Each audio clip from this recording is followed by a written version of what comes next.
我可是全能科学家，人送外号哆啦 A 梦，区区酷暑可难不到我。哎，红兄，你去城外铁库给我打几件东西来，还有一块太阳能板，就是这么了。好。啊，累死我了。小姐，您看这些够了吗？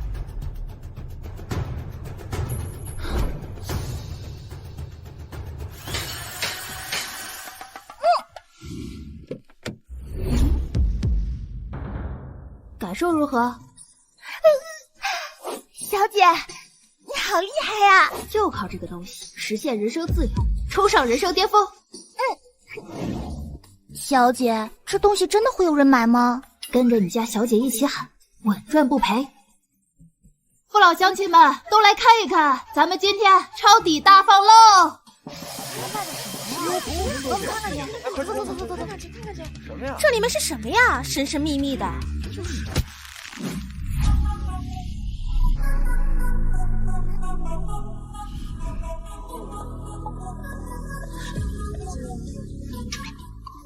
家人们，收集一款哈尔大冰箱，买到就是赚到。拥有了它，保证你一整个夏天不闷汗，还能清清凉凉一整天。你的意思是，这能让大家伙不热？哇，真大呀！这怎么卖呀？30。30两黑店吧？哪有那么贵啊？走吧，回去吧。绝对童叟无欺！而且今天是我们开业第1天，我们全场所有的商品一律打骨折，不满意可以随时退货，还能免费配送到家。免费配送到家呀！买1送1，限时狂欢了！拥有了这台冰箱，保证你一整个夏天哈哈乐开怀。空口白牙的，我们怎么信你啊？不信啊，我就展示给大家看。展示，怎么展示？我们怎么展示？你这做什么呀？做什么呀？我们还抢孩子东西呢！别急，姐姐给你变个魔术好不好？你想不想吃冰？想。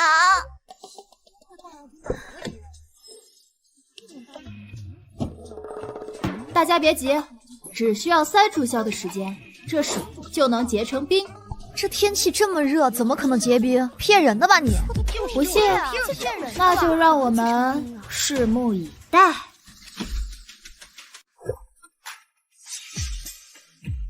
天哪，神奇呢这！真不敢相信啊！这居然能凝水成冰，简直是神仙显灵啊！这好是好，但是30两也太贵了，农家存1年也买不到啊！既然这样，我们今天就给大家一个惊爆地板的价格，2折。啊，2折！前5名还可以送自动风扇，先到先得。也就是说，前5名只要原价30两的银子，现在只要6两。没错。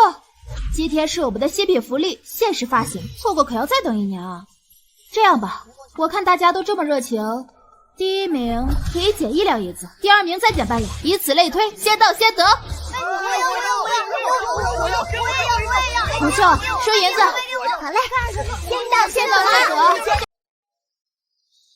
别人穿舒适美强惨，我却穿成200斤的将军夫人，真是世事无常啊！小姐，不好了，将军从南疆回来了，还带了您的叔妹。小姐，您倒是说说怎么办呀？怎么办？风风光光的办，热热闹闹的办。你把皇上之前赏的那2柄玉如意，还有那3对赤金莲花坠子都送过去。对了，还有那绣着鸳鸯成双的云锦被子，可千万别忘了。哎，小姐。都什么时候了，你还想着给他们送东西啊？宋清河秦婚当夜接到急报，去了南疆之后，更是连封信都没有送回来过，信中全是您的留言，说将军要休了您。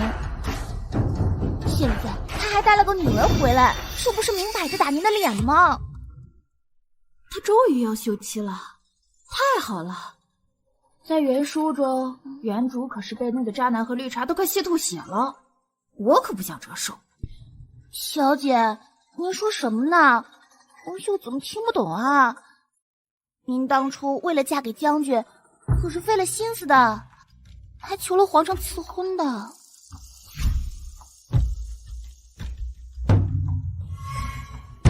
唉，不是我，是这原主。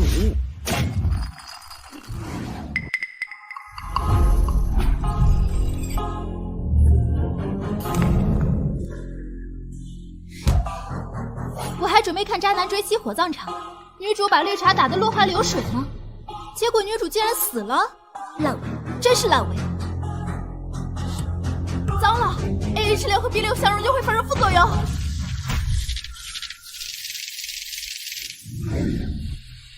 红袖，小姐告诉你一句话：人不狠，站不稳，该留的留，该滚的滚。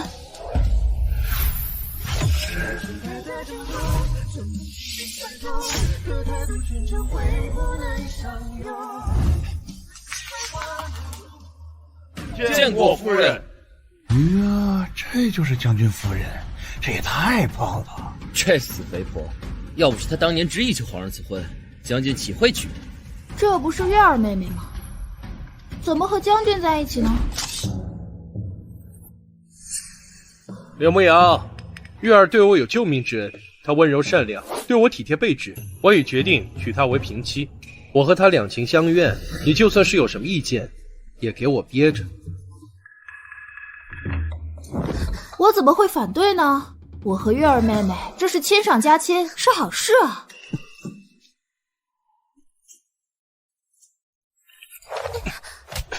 柳牧阳，你又在搞什么把戏？没耍什么把戏啊，我真心觉得你和月儿妹妹是天作之合，我祝你们长长久久，早生贵子。你会有这么好心？我也是有一个小小的请求的，你能不能赐我一份和离书啊？你放心，只要拿到了和离书，我立马走得远远的，不碍你们的眼。你明知道这婚事乃陛下所赐，根本不能合理。不过柳牧阳，你也别得意，我迟早有一天会正大光明的休了你。今日陛下赐宴，我会向陛下请求娶你为平妻。你在家中等我好消息。只要能与将军在一起，哪怕当个小丫头，我也是心甘情愿的。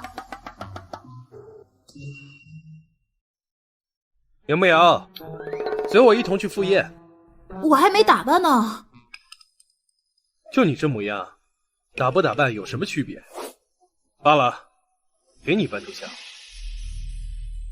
走。胖子也是能爱美的好吧？死渣男！不愧是宫廷御厨，糕点入口即化，口感细腻。这就是将军夫人啊，好棒！说是猪都玷污了猪，可怜了宋将军一世枭雄啊！皇上驾到！皇万岁万岁万岁！众爱卿平身。皇上，臣有一事相求。臣4年前狩猎时被猛虎所伤，幸得一女子相救，而后又在沙场上对臣无微不至的照料，臣想娶她为平妻，以报救命之恩。刘牧瑶，这是你的家事，朕想问问你的想法。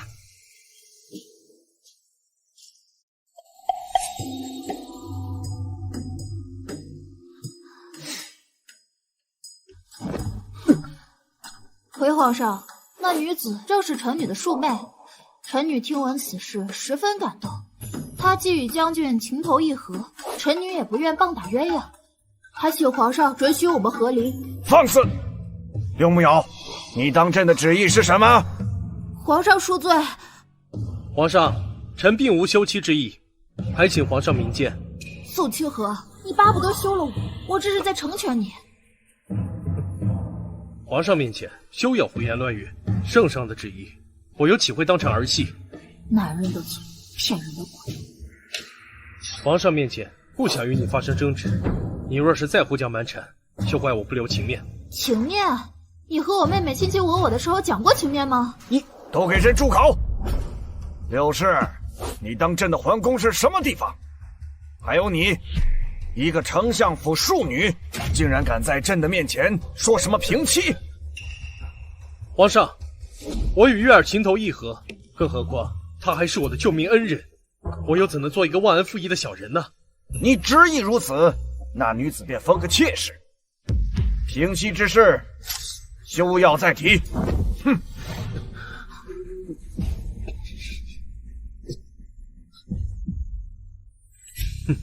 我告诉你，我喜欢的是月儿，你使用再多的手段也是无用。无语，我使什么手段了？你自己清楚。既然你这么不想当将军府的夫人，那么以后你的吃穿用度就和下人一样吧。哟，他还急了。这古代的戏本子也真是精彩。哎，小叔子爱上了嫂子哎。见过夫人，将军吩咐，这个风车只有正儿八经的将军夫人才能使用。拿来，拿来，放手！哼，拿来吧你们，哎呀，夫人，你看他们呀，这么热的天，把您热中暑了怎么办啊？你小姐我可是全能科学家，人送外号哆啦 A 梦，区区酷暑可难不到我。哎，红袖，你去城外铁铺给我打几件东西来，还有一块太阳能板，就是这么冷。好。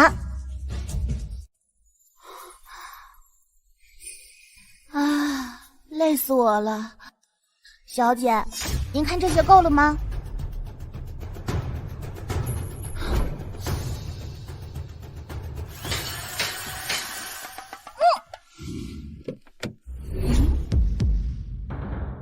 感受如何？小姐，你好厉害呀！就靠这个东西实现人生自由，冲上人生巅峰。小姐，这东西真的会有人买吗？跟着你家小姐一起喊，稳赚不赔。父老乡亲们都来看一看，咱们今天抄底大放喽！什么呀？这里面是什么呀？神神秘秘的。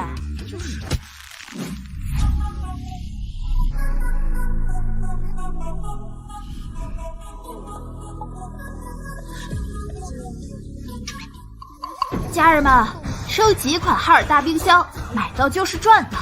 拥有了它，保证你一整个夏天不闷汗，还能清清凉凉一整天。你的意思是，这能让大家伙不热？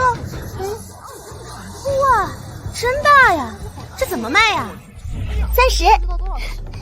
？30两黑店吧？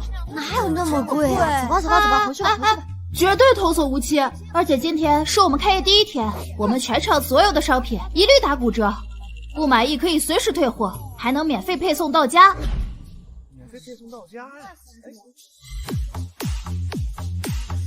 买1赠1，限时狂欢了！拥有了这台冰箱，保证你一整个夏天哈哈乐开怀。空口白牙的，我们怎么信你啊？不信啊，我就展示给大家看。展示，给你展示，我们给你展示。你这做什么呀？做什么呀？怎么还抢孩子东西呢？别急，姐姐给你变个魔术好不好？你想不想吃冰？想。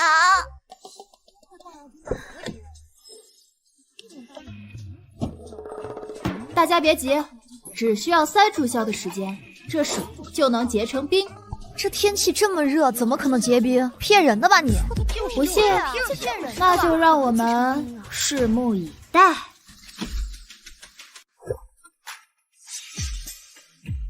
天哪，神奇呢这！真不敢相信啊！这居然能凝水成冰，简直是神仙显灵啊！这好是好，但是30两也太贵了，奴家存1年也买不到啊！既然这样，我们今天就给大家一个惊爆地板的价格，2折。啊，6折！前5名还可以送自动风扇，先到先得。也就是说，前5名只要原价30两的银子，现在只要6两。没错，今天是我们的新品福利，限时发行，错过可要再等1年啊！这样吧，我看大家都这么热情，第1名可以减1两银子，第2名再减半两，以此类推，先到先得。不秀，收银子。好嘞，先走了。娘娘，你想要醉花房的胭脂，奴婢出来买就是了呀。何须还再亲自走一趟呢？许久没出门，也想沾沾这市井气。哟，那不是将军夫人吗？怎么还抛头露面呢？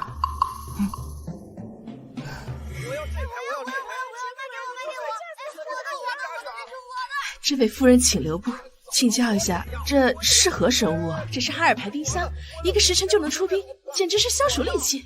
世上还有如此自己出冰的神器，这下家里的肉可有着落了，再也不怕臭了。我也要一台冰箱，我也要一台冰箱。大家不要急，人人都有啊！发了！听说这柳氏夫人身形丰腴，怎么还不在家修身养性，反而像小市民般，还做起买卖来了？能做出汝等神器的，怎会是一般人？切莫以貌取人。是，奴婢受教。回头把冰箱给皇上也看看。去，诺。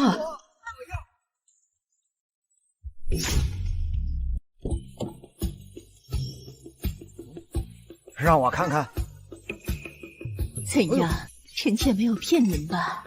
哎呀，此物的确不凡。酷暑难耐，每年储存冰块就是一笔庞大的开销，寻常百姓更是消费不起。如今有了这冰箱，汇集下去，利国利民呐！宋将军到！参见皇上，皇后娘娘。你从南疆回来，这段日子可还习惯？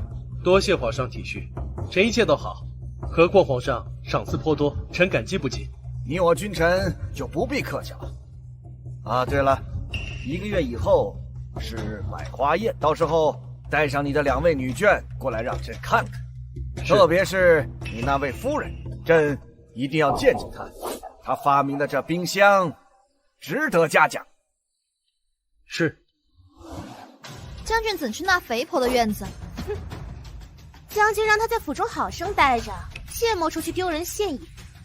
他却满大街的招摇，将军肯定是去惩罚他了。咱们也去看看。哼。人肉炮弹。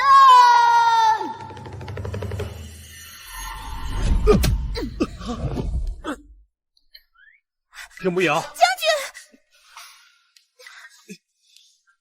姐姐，怎么能这么对将军呢？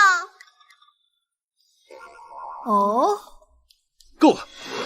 我今天来找你来说正事的。看看你这个样子，身形蠢笨如猪，心肠又毒如蛇蝎，有你这样的夫人，简直是我的耻辱。你看不惯我就跟我和离啊！你休了我，或者我休了你。皇后说了，特别是你那位夫人，朕一定要见见她。她发明这个冰箱啊，值得嘉奖。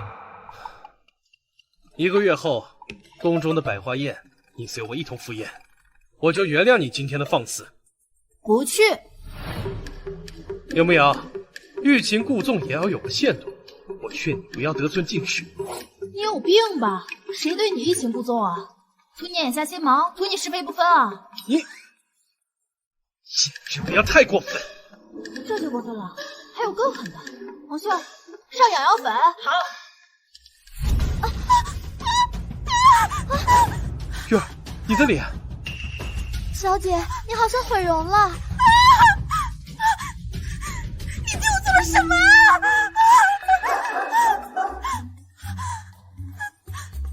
侯秀，关门，放狗！将军，大花，过来！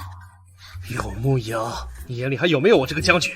我命令你，赶紧把解药交出来。没有解药，不过养上半个月就好了。半个月？有你这样的夫人，简直就是我的耻辱。就算是去了百花宴，估计也是丢人。也罢，我们走。圣旨到！咱家奉圣上旨意专程前来，皇上要求你务必把柳夫人给带去。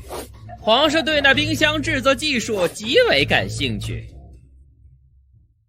想不到我的冰箱居然都风靡到宫中了。公公，你有所不知，我丈夫嫌弃我身材蠢笨，根本不愿意带我去。公公，没有的事。宴会当天，臣定带着夫人一同前往。如此便好。回宫。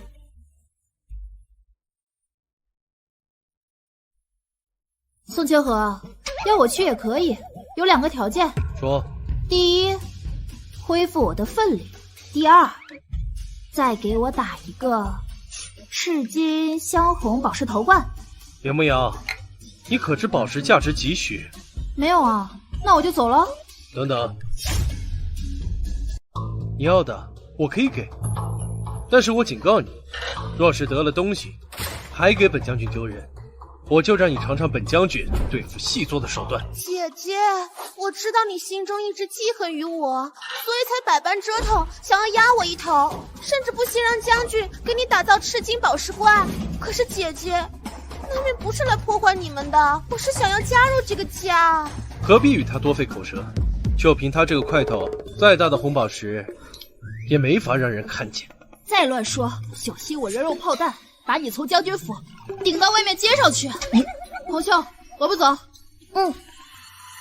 死肥婆，我要好好打扮，让你在百花宴出丑。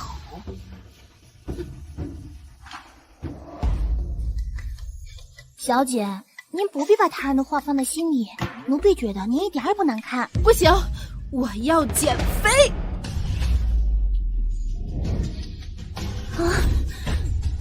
小姐，您这样身体会受不了的，1个多月要减100多斤，1天就是3斤肉啊！原主就是因为样貌遭到渣男嫌弃，加上白莲花百般算计，心灰意冷才郁郁而终。其实原主一点也不丑，我要让这些有眼无珠的人看到原主的美。姐的字典里没有俗，只有丑。加油！40千，快40千了！39、40，小姐加油，马上就50千了！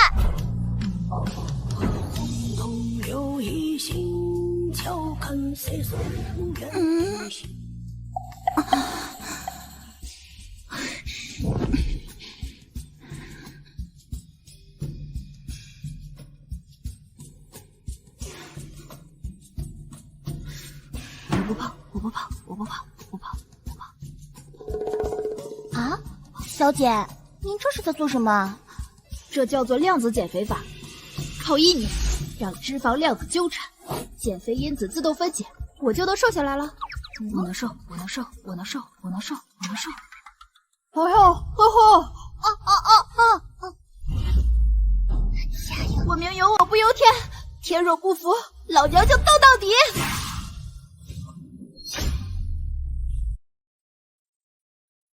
小姐，这件衣服显得您身材纤弱，肤白胜雪，到时候定能碾压那个死肥婆。这件可是烟龙月纱，连内衬都是云烟细锦，费了我许多功夫。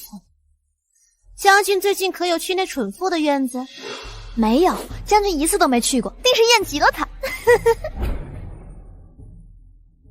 刘牧阳，我能有今天，也多亏了你呀。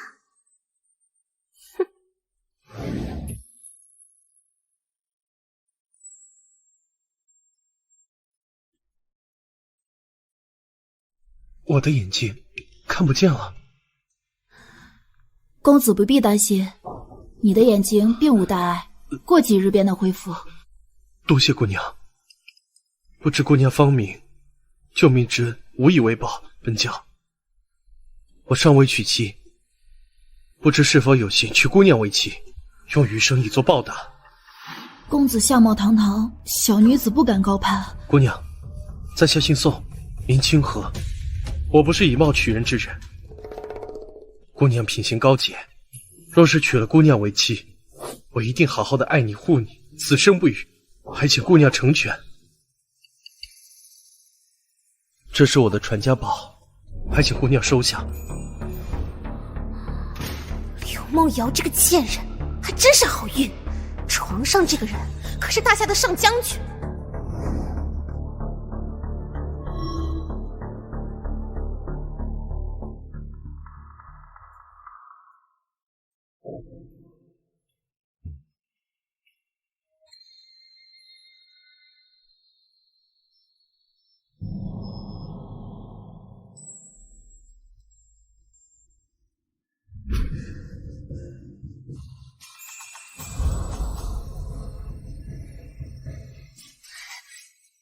哇，小姐，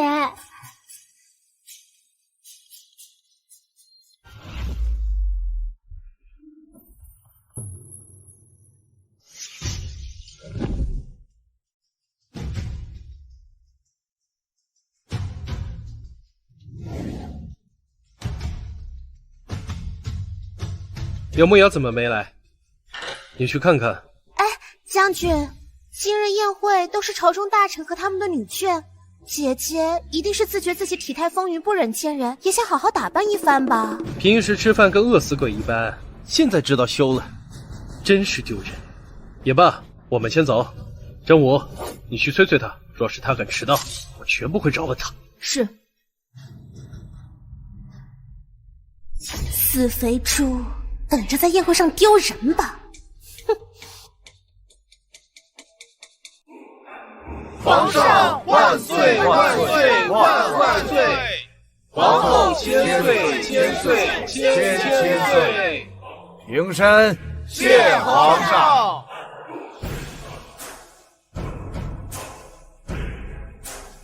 宋将军，你那位夫人呢？啊，回皇上，臣的夫人还在后面。皇上，姐姐善解人意，今日来宫中，未免马车拥挤，便独自一人乘车前来，绝不是有意怠慢，还请皇上恕罪。丞相府的庶女虽然是姨娘，但行为举止落落大方，这模样也比柳夫人齐正多了呀。哈哈，简直不能对比啊！我亲眼见过柳夫人，她是面若罗盘，体如红钟，行走间便是地都会震上3震。如果与她同乘，宋将军怕是被压成大饼了。行了，在场各位都是礼仪人，注意言辞。不过今天是朕亲自赏下的御宴，柳夫人迟迟未到，亦是不妥。皇上息怒，臣回去之后定好好管教。皇上，姐姐初心是为了将军着想，还请皇上饶恕她这一次吧。岳姨娘虽是妾室，当真是端庄大方，形容举止都是大家闺秀的典范。那柳氏自然不能与之相比了。那是自然，那柳氏恐怕与岳姨娘站在一起都害怕，否则何至于连人都不敢来。只是遗憾，宋将军人中龙凤，竟然娶了这么一位夫人，当真是糟蹋了。宴会开始吧，不必等了。将军夫人到！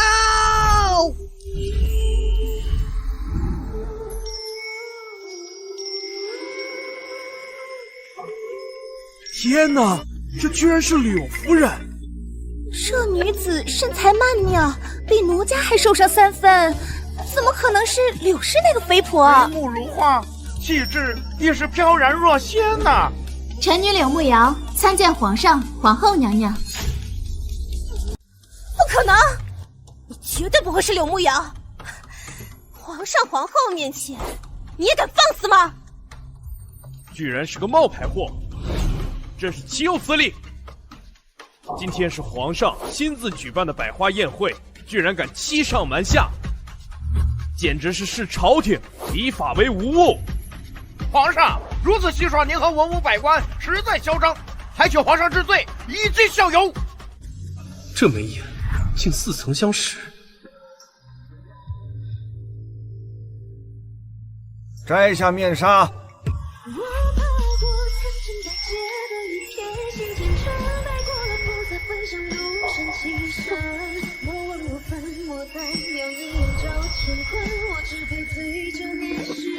怎么，将军认不出我了吗？林无瑶，这怎么回事？几个月未见，爹爹也认不出我了吗？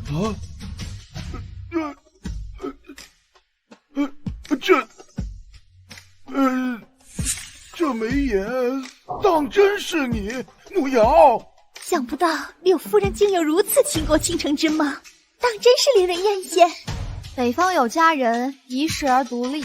我今天算是知道了何为美人呢，也只有柳夫人才能配得上骁勇善战的宋将军呀。宋将军，她到底是不是你夫人？你倒给句准话呀！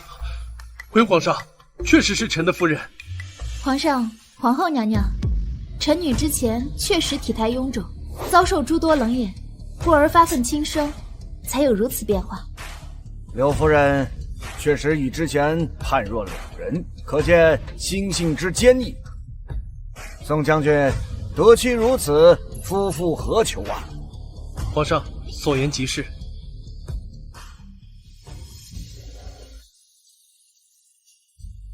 父皇，这是儿臣从海外特意寻回来的宝物，名为钻石，光华璀璨，耀眼夺目，还望您笑纳。拿上来。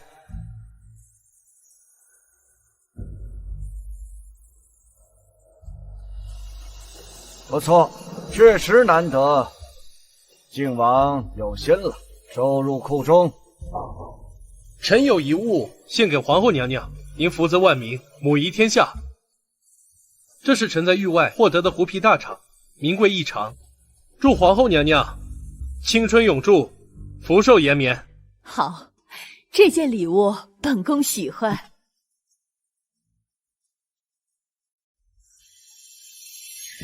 皇后娘娘，臣女别无长物，只会一些微末武技。今日这百花宴，便想以一曲舞，以娱各位大人。此舞名叫《春江花月夜》，恭祝吾皇江山永固，国泰民安。有此心意，已是难得。那臣女献丑了。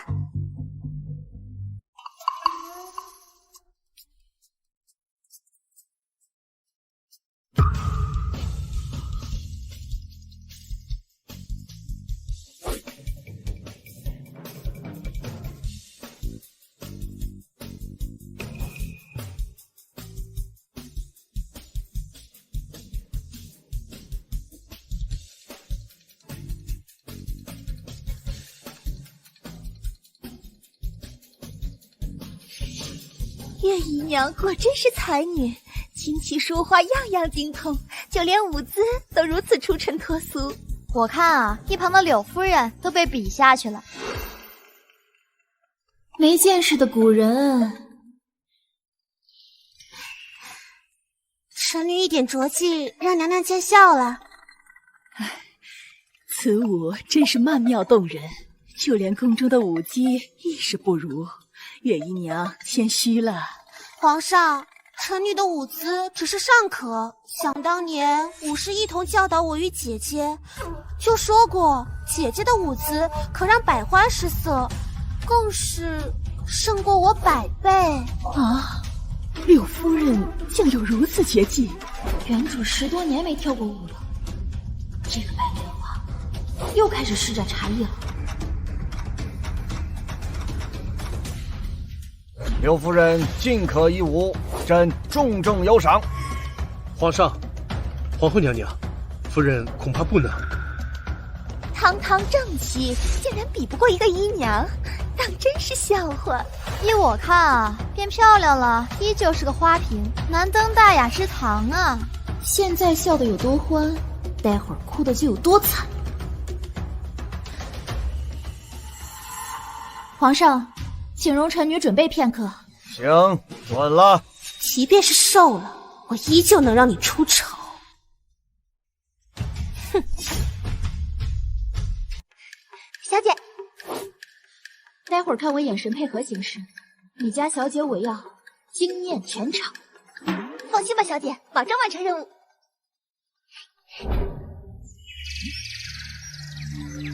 我都爱你，ขึ้นแต่ดอกเด็ก我都爱你。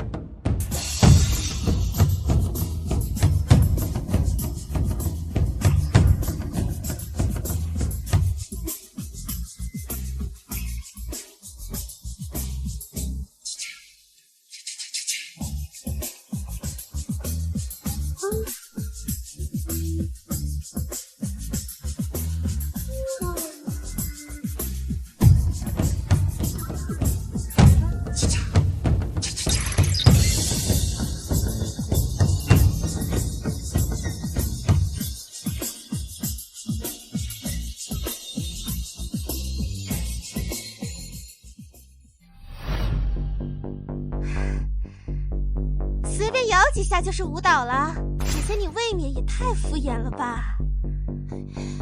还有下一首呢，红袖继续。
皇上、皇后娘娘，不知臣女刚刚舞的可否入你们的眼？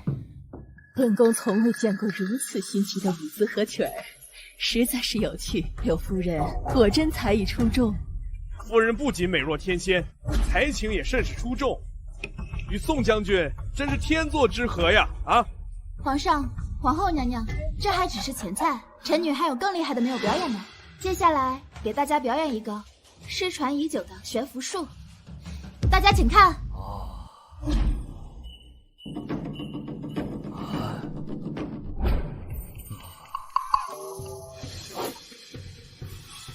夫人，你这是怎么做到的？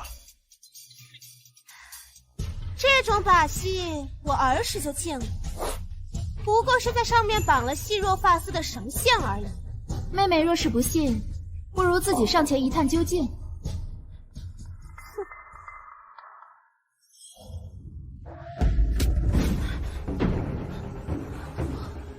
没有绳子，怎么可能？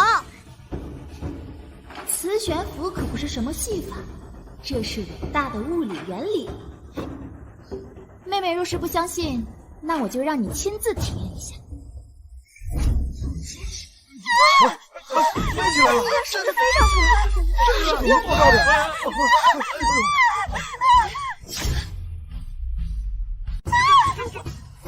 刘梦瑶，赶紧把人给我放下来！这皇宫之内竟然有些怪力乱神的巫蛊之术，快把他抓起来！下雨了？下什么雨？这是在屋里。不看，他把车身下掉了。哟哎呀！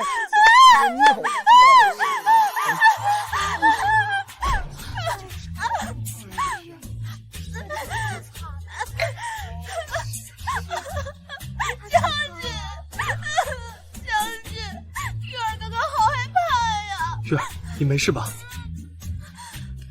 林无瑶，你好大的胆子！要是月儿出了什么事，你担当得起吗？将军，是月儿妹妹自己不相信悬浮术，我是想让她见证一下她的神奇，怎么能怪我呢？皇上、皇后娘娘，臣女的表演结束了。今天朕也算长见识了。这磁悬浮，其实它不是戏法，是科学。柳夫人，这磁悬浮究竟是个什么东西啊？你令本宫也是好奇不已呀。皇后娘娘，皇后娘娘，这是臣女千辛万苦研制出来的，以后我再悄悄告诉您。一言为定。皇上，臣妾认为柳夫人表演的绝技当赏。来人，赐黄金1000两。多谢皇上。柳夫人这般奇思妙想，莫不是9天玄女下凡？真不知道她究竟还藏着多少神仙手段。柳夫人这般才智，若是男儿之身，怕是会封侯拜相。如今这般，叫我们这帮男子汗颜呐！大家谬赞了，皇上，其实这些都是小把戏。臣女还有一件宝物要献给皇上，那才叫做独一无二呢。柳夫人这话倒是让朕也好奇了。刘牧阳，你说话也注意点分寸。皇上乃是天子，富有四海，这有什么好东西是皇上没有见过的？将军，你是城门楼子上的麻雀吗？一天到晚叽叽喳喳个不停。你进来吧。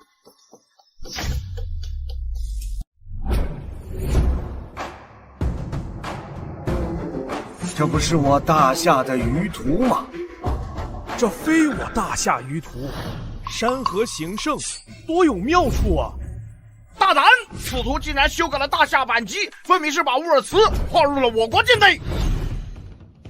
柳夫人，这是何意呀？你可知道篡改大夏舆图的罪行？皇上恕罪，夫人无知，还请皇上看在夫人蠢笨无知的份上，饶恕她吧。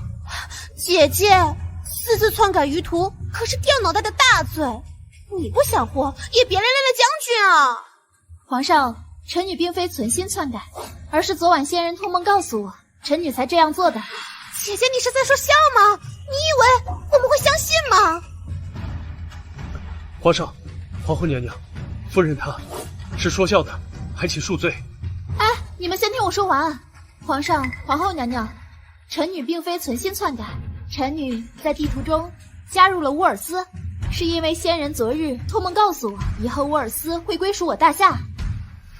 乌尔斯乃蛮夷之地，当地民风彪悍，个个骁勇善战，曾多次企图侵犯我大夏，怎会轻易归顺？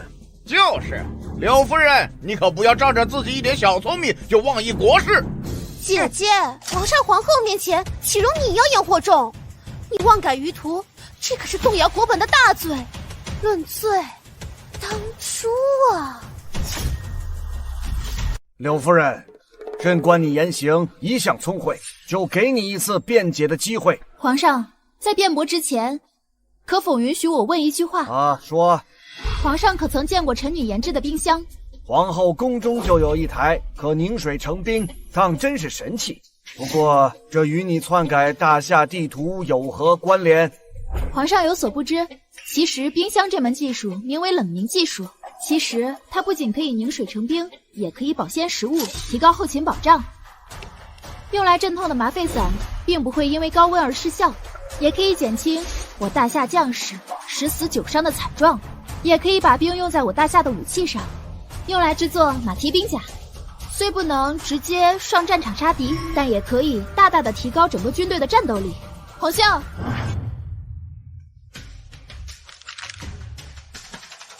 这就是冰箱的冷凝技术。这样一来，将军们北上不必再担心粮草问题，拿下乌尔斯只是时间问题。皇上，今天并非臣女存心篡改，请皇上恕罪。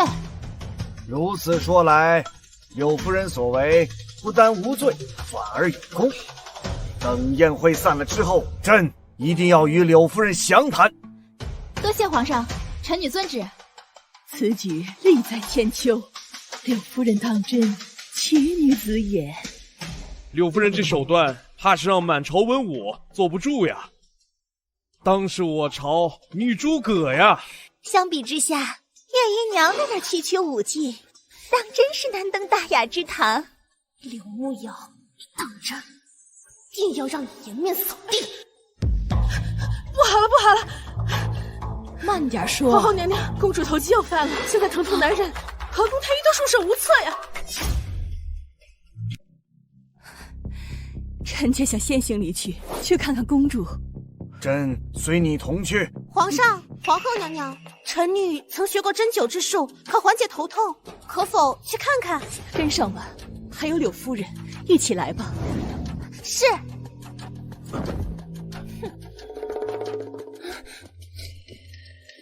原书中，柳月儿凭借一手针灸医术给公主治疗，攀附上了皇恩，甚至与原主平起平坐，被封为平妻。可惜，他只是救下了公主的命，却让公主变得痴傻不已。红袖，我们回去取点东西。好。皇上，微臣医术不精，实在无法为公主缓解疼痛。再这样下去，恐怕公主会被疼痛折磨致死。太平是我和皇后唯一的女儿，无论如何要想办法给朕保住她。臣等已经用尽了办法，能用的药物和手法都用上了，可公主依然毫无起色，臣等无能。皇上，月姨娘，你说你会针灸，可缓解头疼，当真吗？当真。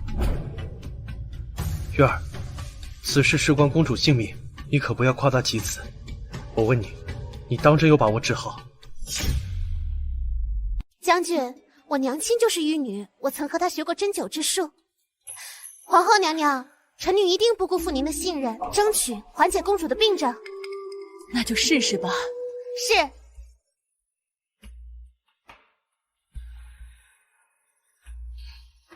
我的太平，这是遭遇到多大的罪呀！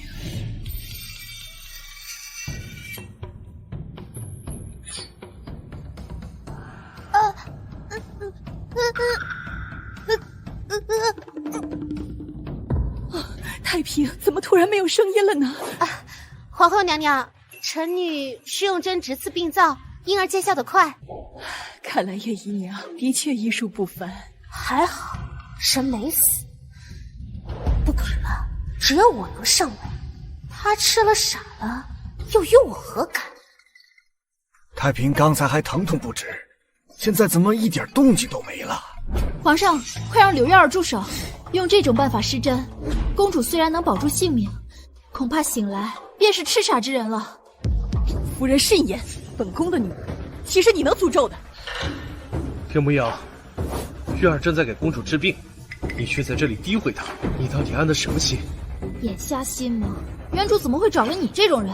皇上、皇后娘娘，臣女没有胡说，她这种方法是引咎止渴。就算公主保住了性命，恐怕醒来也与痴傻之人并无异样。你们若是不信，可以上前查看，公主定然已经昏迷了。请容臣进去为公主诊脉。去快！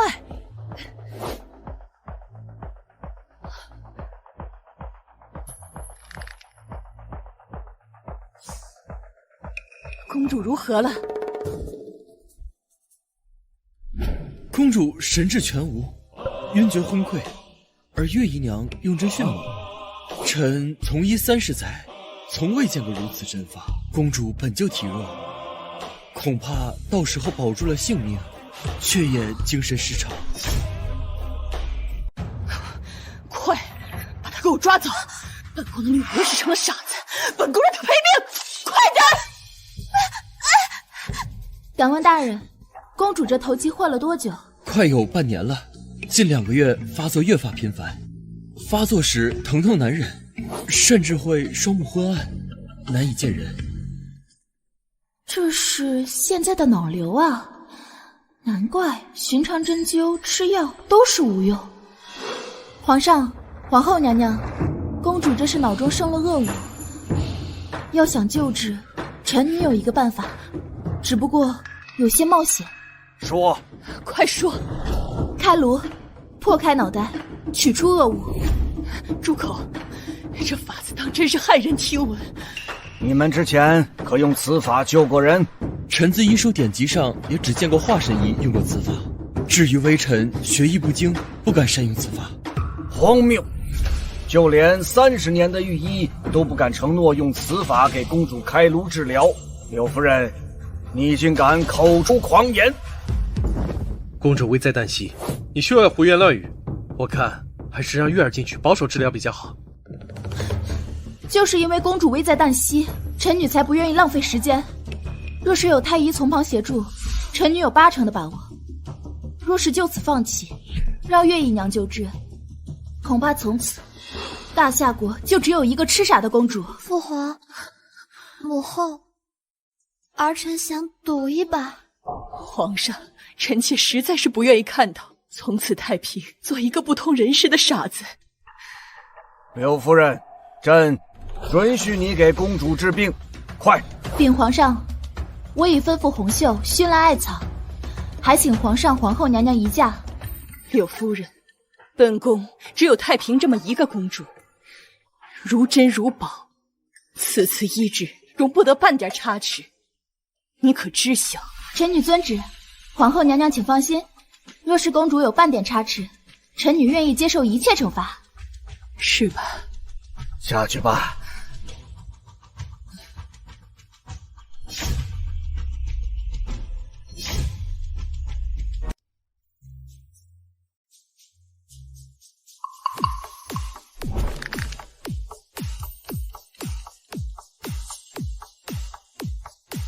这里终归是古代，麻醉药品远没有现代那么多，功效也差强人意。以后有机会还是得多做些特效药。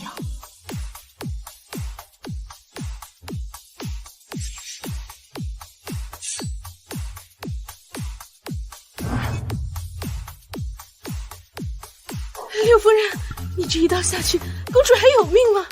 手术期间禁止大声喧哗，你这样大吵大嚷的，扰乱了公主的医治，你该当何罪？奴婢失言。擦汗。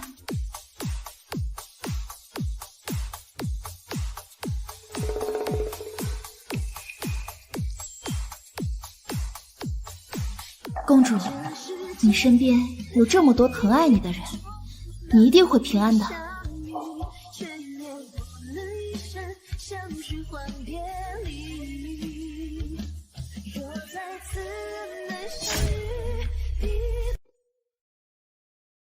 太平如何了？公主她……姐姐，你把公主的脑袋切开再缝上，简直是骇人听闻的举动。公主如何还能活？哎呀，姐姐，你老实说，公主是不是已经香香玉殒了？住嘴！公主还没死呢，现在正在里面休息。你先是胡乱医治，扰乱公主经脉，现在又在这儿大吵大嚷的，扰乱公主休息。我看你是存心想害公主。皇上、皇后娘娘，公主已经没事了，只是术后这几个时辰会比较危险。臣女会伴随公主的身侧，确保公主无虞。公主没死，怎么会？柳夫人，你受累了，这次太平平安，朕定当重谢于你。多谢皇上。公主万金之躯，臣女能为其医治，是臣女的荣幸。臣女只愿公主安康，皇上、皇后娘娘顺心遂意。你是个好孩子，可不像某些人呢，可不是这般想，非但不为我的太平考虑，还想利用我的太平为他铺就一条登云梯。哼，可怜我的太平被某些人利用，当成棋子。月姨娘，这宫中有不少残花败柳，你出去替本宫打扫干净，也算是为公主请罪。不要，将军救救我！皇后娘娘息怒，月儿她也是救人心切，并非有意冒犯公主，还请皇后娘娘网开一面。宋将军，你不要再说了，什么并非有意，我看分明就是蛇蝎心肠，不但多次的陷害柳夫人，还想利用我的太平往上爬，害得我的太平差点变成痴傻。我看你真是眼瞎心盲，竟然还为这个女人撑腰。皇后恕罪，臣绝无此意。恕罪，宋将军，这本是你的家务事，本宫不应多说。可是你的所作所为，实在是令人心寒呐。宋将军，柳夫人是你的正妻，丞相府的嫡女，而且才情兼备，品行高洁。这样的才女在你面前你都看不到，如果你还不知悔改，改日必然悔不当初。胆敢伤害我的太平，滚出去！日后不要再让本宫看到你这张令人作呕的脸。不要，皇后娘娘！不要，皇后娘娘！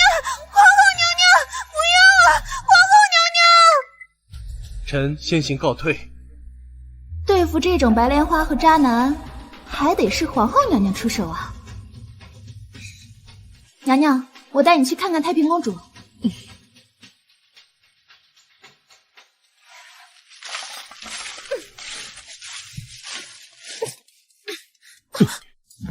想我了没？皇宫重地，你大胆！周围都是本王的人，不用担心。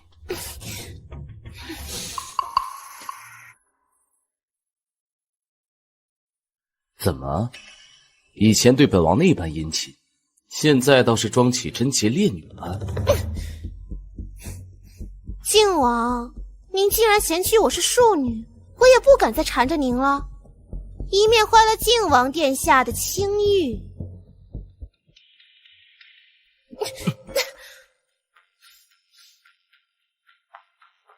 月儿，本王虽然没有办法娶你为妻，但本王的心里是有你的。这不，看你受苦，本王就连忙过来找你了。靖王，请你自重。月儿，那柳木瑶非等闲之辈，凭你一人，绝技压制不了他。若是想彻底除掉，随时过来找本王。臣女参见皇上。太平公主情况如何了？禀皇上，太平公主已有好转的迹象，这几日醒来便无事了，皇上不必忧心。柳夫人，多亏你了，赐座。谢皇上。柳夫人，你做那冰箱还当真是神器。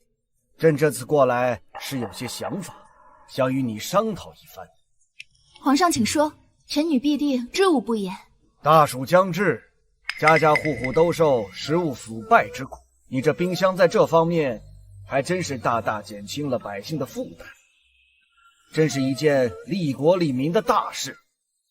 朕准备把它推广到各地，你可有意见？自然没有，这是好事啊，能够减轻百姓负担，臣女愿意。好，在这方面你做的最好，朕封赏将军府黄金万两。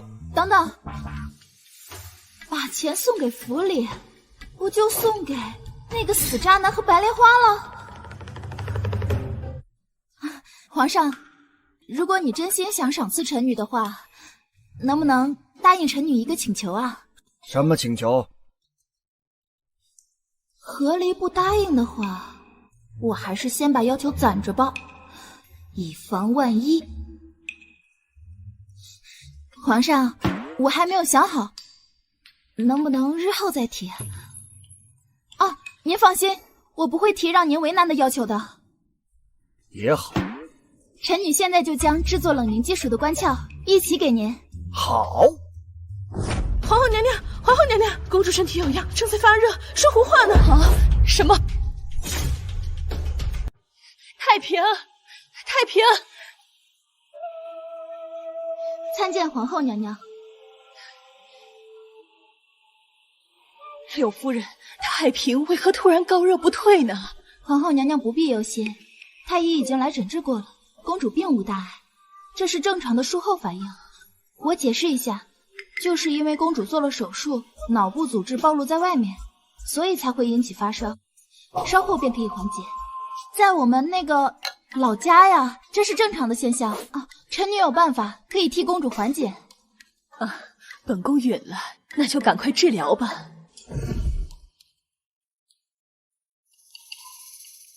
高热不是应该发汗吗？为什么要用毛巾擦拭？这岂不容易寒气入体？启禀皇后娘娘，高温时用温水擦拭身体，可以降低公主的体温，缓解公主的不适。您说的发汗，并非是在所有情况下都可以使用。原来如此，怪不得本宫儿时高热时发汗完反而全身无力，症状也并未缓解。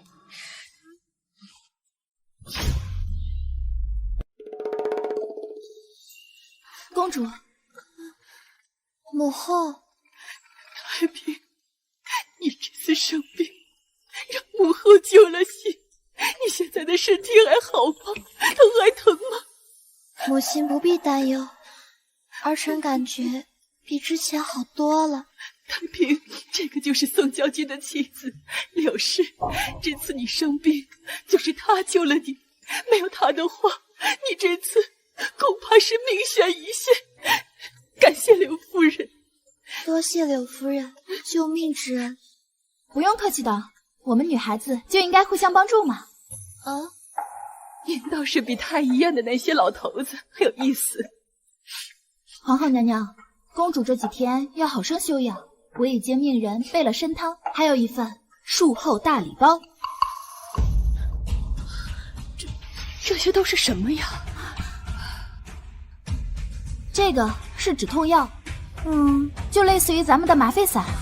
这些都是我老家的药，还有营养液、维生素片，这些呀，都是公主术后要吃的东西。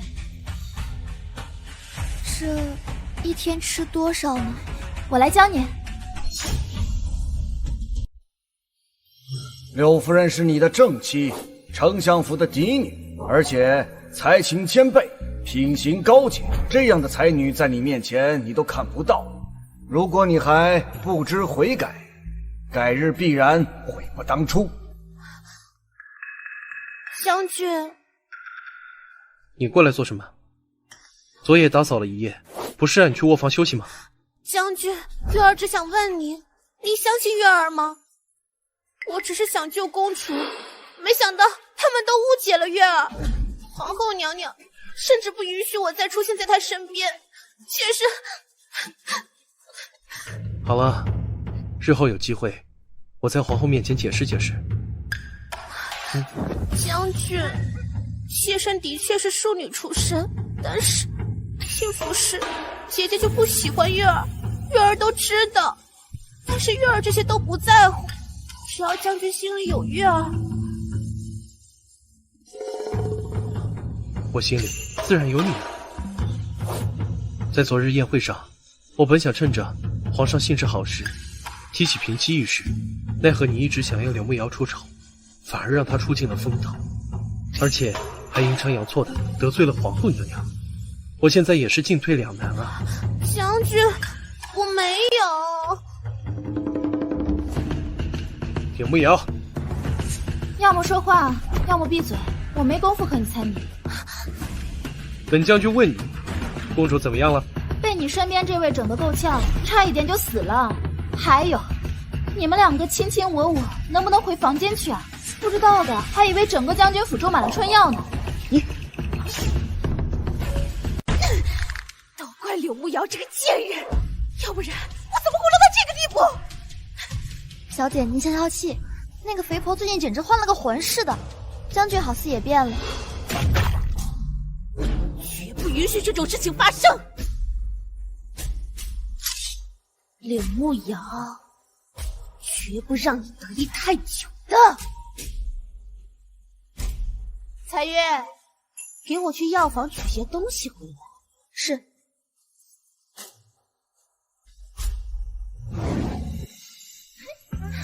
没错，这就是我在手机上看到的用大蒜做的抗生素。小姐，将军来了。哟，太阳怕不是打西边出来了？你的小三可不在这里。梁不瑶，皇上送给你的东西，本将军好心给你送回来，你这是什么态度？谢谢啊，金子留下，人就不用了。柳慕瑶，我当真是好心喂了狗，简直不知所谓。滚！你的好心本小姐不稀罕。你能不能温柔点儿？简直没有一副大家闺秀的模样。要温柔，找你的小三去吧。将军，夫人出事了。什么？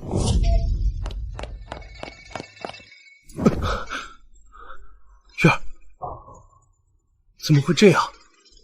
月儿，她怎么了？小姐好像中毒了，她喝了银耳羹之后就一直腹痛难止。府医呢？快！府医已经看过了，但是府医说小姐中毒只是其次，只是小姐她好似心灰意冷，不愿意醒来。怎会如此？月儿没有求生意志。将军，小姐在宫里被皇后娘娘和皇上误会，又被当众罚扫皇宫，受了莫大的屈辱。你让她怎么能不消沉？不想活就去找根绳，死又不敢死，演给谁看呢？柳梦瑶，本将军以为你早转了心性，没想到你还是如此蛇蝎心肠。现在立刻给我治好他！你脑子没病吧？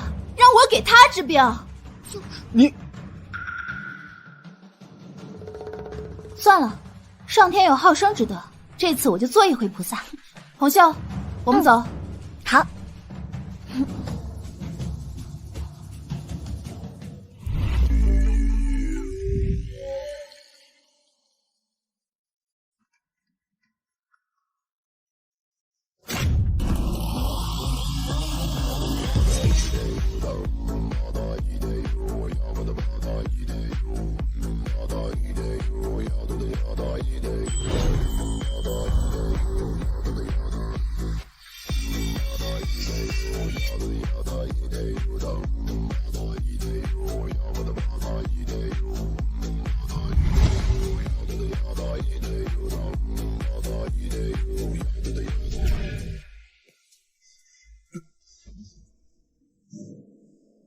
你这是干什么？给月姨娘治病啊！我既然能给公主开颅，也能给月儿妹妹治病。依我看，先给她全身换一遍血，再把她的胃掏出来洗干净，再放回去。过程嘛，虽然难了些，但是为了月儿妹妹，我累一点也是值得的。把胃掏出来，月儿还能活吗？你放心啊，我这刀法精妙绝伦，一刀下去，立马把她的胃掏出来，再洗干净。再把皮肉缝合起来，到时候保准还你一个蹦蹦跳跳的月姨娘。此举太过冒险，让本将军再想想。将军，你怎么婆婆妈妈的？月姨娘现在危在旦夕，可不要耽误了医治时间啊。你就放心吧，我这手法包活的，大不了肚子上多条疤，也总比丢了性命好呀。谈不谈？一句话。将军，这一斧下去，小姐肯定没命了。胡说啥子哦？这一斧头下去，顶多断手断脚，血流成河，离死还远着呢。什么血流成河？你这分明是公报私仇！啊，放肆！将军都还没发话，什么时候轮到你个丫鬟插嘴了？城外的徐员外倒是还缺一个洗脚婢，再逼逼，就把你发卖了去。奴婢失言，请夫人饶恕。将军，怎么个意思啊？治不治？不治我走了。治。不过我警告你，要是月儿出了什么事，我饶不了你。放心，这一斧头下去，百病全消。Sorry， 太重了，没拿稳，我再来一次啊。哎，等等，墨迹什么啊？你这要是再失误了，把月儿砍得手脚分离，那不是跟酷刑五马分尸差不多吗？不会的，歪了我再给它缝回去嘛。3、2、1，呀！将军，月儿，你醒了。将军，月儿，真担心再也见不到你了，我好害怕。哟，妹妹这梨花带雨的本事可真不错，连戏班子抬柱子都自愧不如呢。姐姐，我知道你看不惯我，我走就是了，何必对我夹枪带棒呢？哟，妹妹这毒发的还真是别致啊，躺下去面如金纸，坐起来骂人都是中气十足的，不给你颁个起死回生奖，真是屈才。现在你看到了吧？你总不至于还眼瞎吧？这一出《白莲花现形记》唱的怎么样啊？你说谁是白莲花？我看你就是看我不顺眼，想让我去死。好，既然如此，我就随了你的心思。月儿，别闹了。还有你就不能让着他点吗？凭什么？忍一时卵巢囊肿，退一步乳腺增生，气病了，你给我医药费啊？月儿，你怎么了？将军，月姨娘她下面流血了。换成辅医。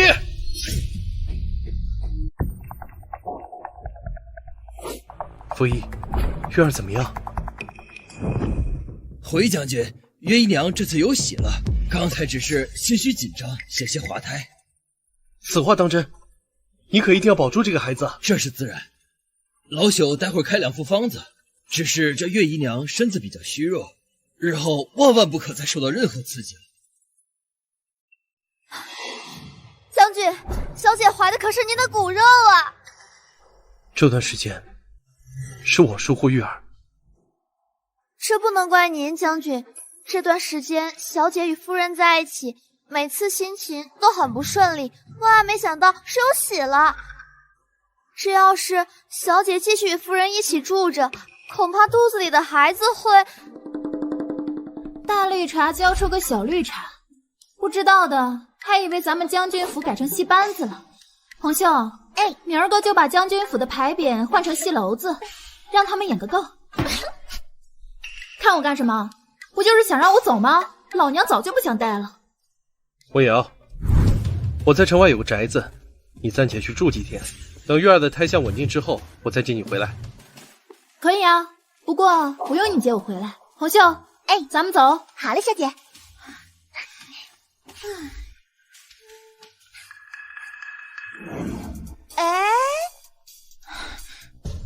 柳慕瑶，月姨娘不在府中养胎，怎么有空出来送我们呀？你还是离我们远点吧，我怕越沾越是戏。别装了，你都已经被我赶出将军府了，现在一定很恨我吧？我告诉你，我现在腹中已经有了将军的骨肉，这辈子你都别想踏进将军府一步。是吗？那你这肚子里的骨肉是将军的，还是什么野男人的？什么意思？我是说，你腹中的骨肉到底应该姓宋，还是应该姓沈？好难猜啊。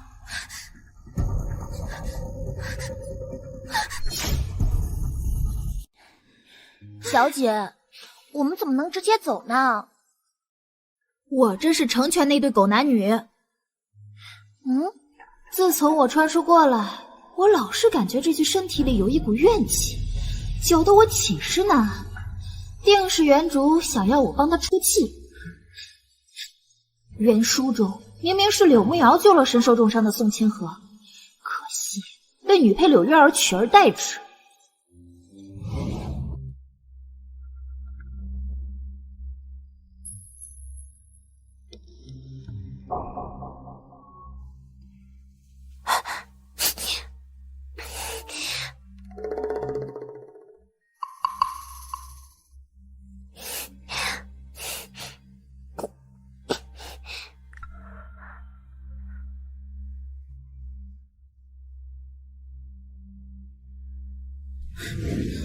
这时，柳月儿早已与靖王暗通款曲，但是靖王嫌弃柳月儿是一介庶女，不愿娶她。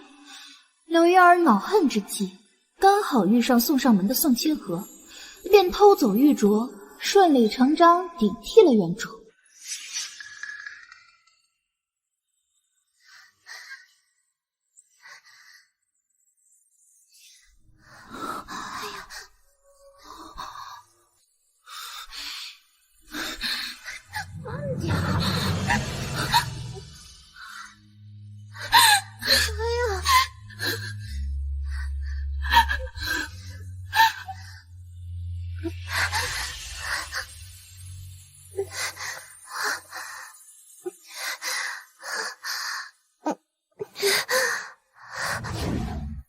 而柳月儿和宋清河在一起后，依旧忘不了靖王，没过多久就有了孽种。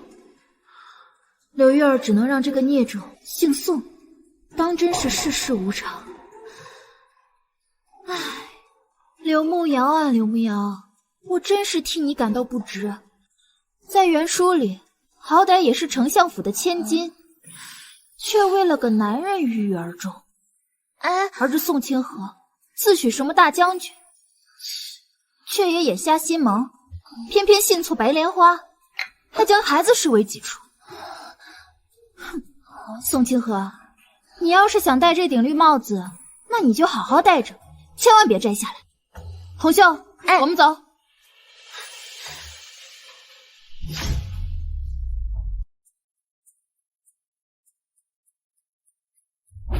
将军，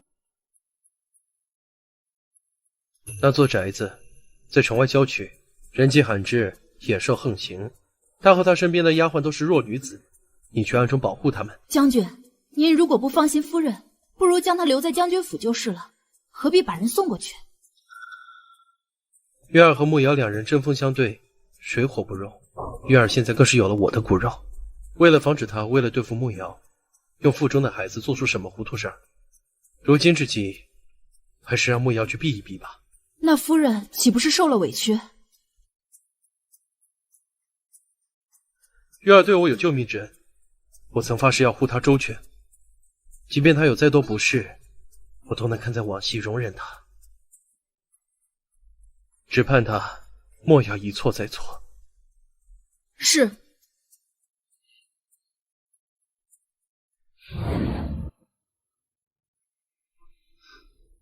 哇，这里还真是世外桃源啊！宋清河这渣男，眼睛还没全瞎吗？至少买宅子的眼光还不错。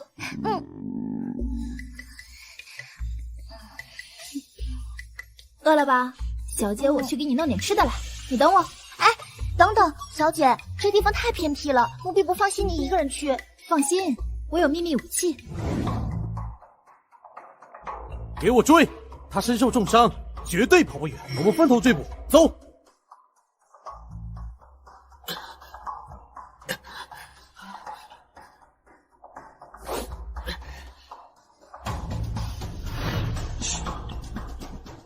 都给老子搜仔细点儿，他一定就在附近。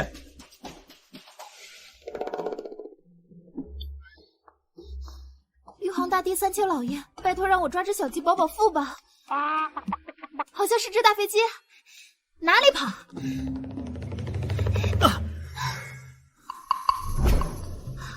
帅哥！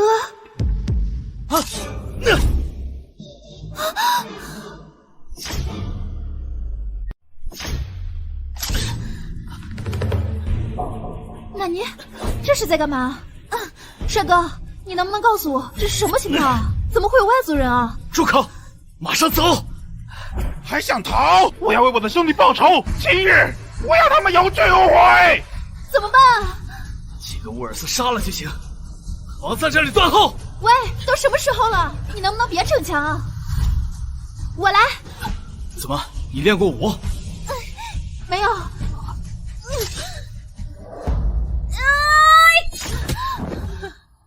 小模样还挺精致，不如在杀之前和老子逍遥一番。让你尝尝我无敌大电棍的厉害！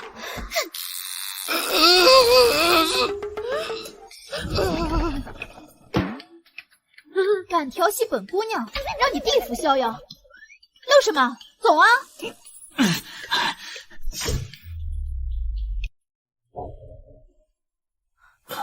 高烧不退，是伤口发炎的缘故。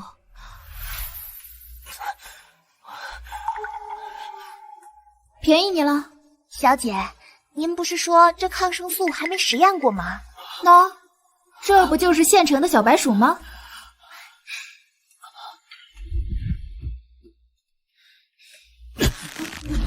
你干什么？放手！我是在为你医治，你放手！大胆！我可是一个姑娘，怎能脱我的裤子？医者父母心，看个屁股有什么大不了的？别废话！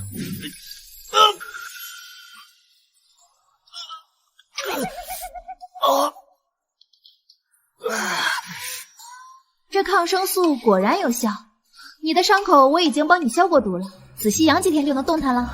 姑娘的救命之恩，本王一定报答。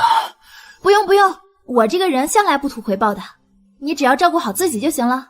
不过我觉得那些追杀你的人应该不一般，你养好伤就赶紧走吧，别给我们惹麻烦。好了，明天见吧。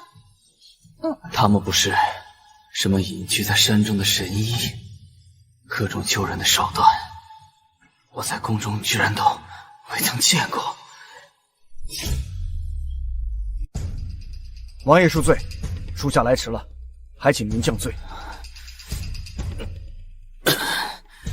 此事不能怪你，本王也没有想到，紫禁城内居然会潜入乌尔斯的死士，还意图不轨给我设伏。我已将那几个乌尔斯抓住了，但是还未动用手段，他们就自尽了。属下担心他们还有后手。你的思虑很对，等我回宫禀告给皇上，务必将此事查个水落石出。王爷，那我们何时出发？等我身体好转了再说。这几日，神医的安危就交给你了。属下遵旨。等一下，打几个野味回来，神医照料我辛苦，也不能亏待了人家。是。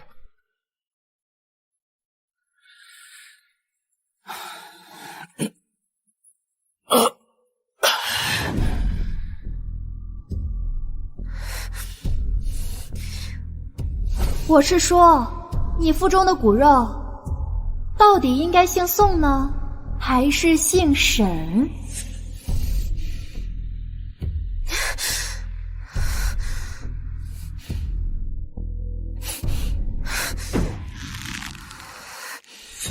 这个贱人不会真知道些什么吧？真是让人提心吊胆。不行，我要让他再也开不了口。彩月，这是我的信，把它交给靖王，再传几句话给靖王，千万别让旁人瞧见我。是。哼，柳慕瑶，就算是你知道了又怎么样？我让你永远也开不了口，将军就永远也不会知道这个秘密。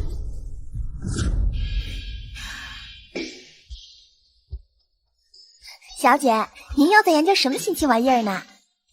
这叫做手枪，是一种比弓弩还厉害的武器。这古代这么危险，说不定哪天我就壮烈牺牲了。柳姑娘，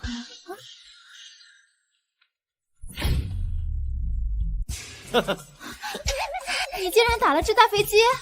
今天出去活动筋骨，就顺手带回来了。厉害呀！没想到你受了伤还这么牛，真溜！我没事。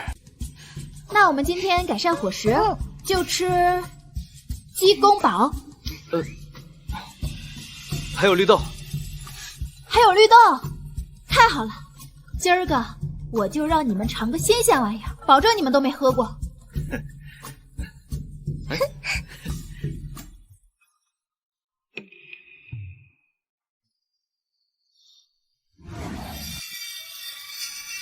将军，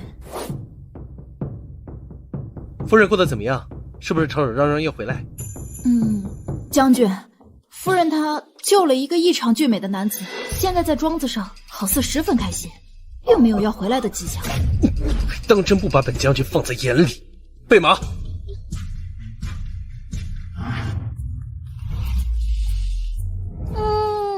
小姐，你好厉害呀！寻常的鸡子都被你做的这么香。那是，这是我的独门秘方，放了好多香料呢。吃啊！我跟你说，这鸡虽然看起来辣，但其实一点都不辣，受伤的人也能吃。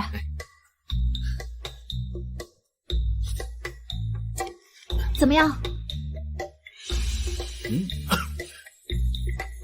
好吃啊！姑娘的手艺啊，真是了得，能将一只鸡做得如此美味。那是，这可是风靡21世纪的吃法。如此率性纯真的女子，我还是第一次见，好似与其他女子都不太一样。都不是一个时代的人，当然不一样。什么？没什么。是时候让你们见识一下真东西了。等我。当当当。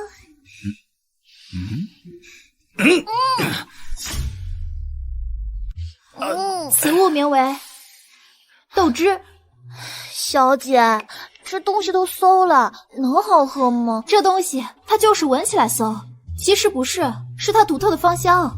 你喝一口，再喝一口，就能领略到它的独特。这和百姓家里腐败的食物有何区别？当然有区别了。哎呀，你们喝2口就知道了。你家小姐会骗你吗？喝一口。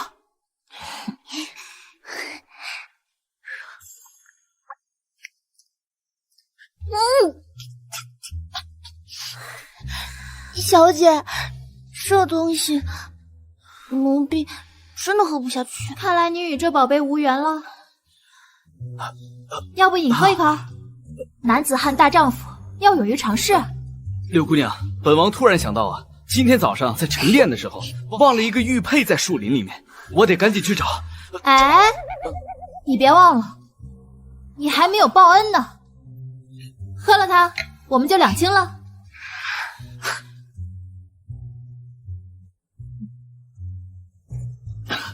味道尚可。同道中人。这里真是世外桃源，景好，人也好，不像那个将军府。将军府？姑娘莫不是将军府中的旧人？不是，我才不想和将军府扯上关系呢。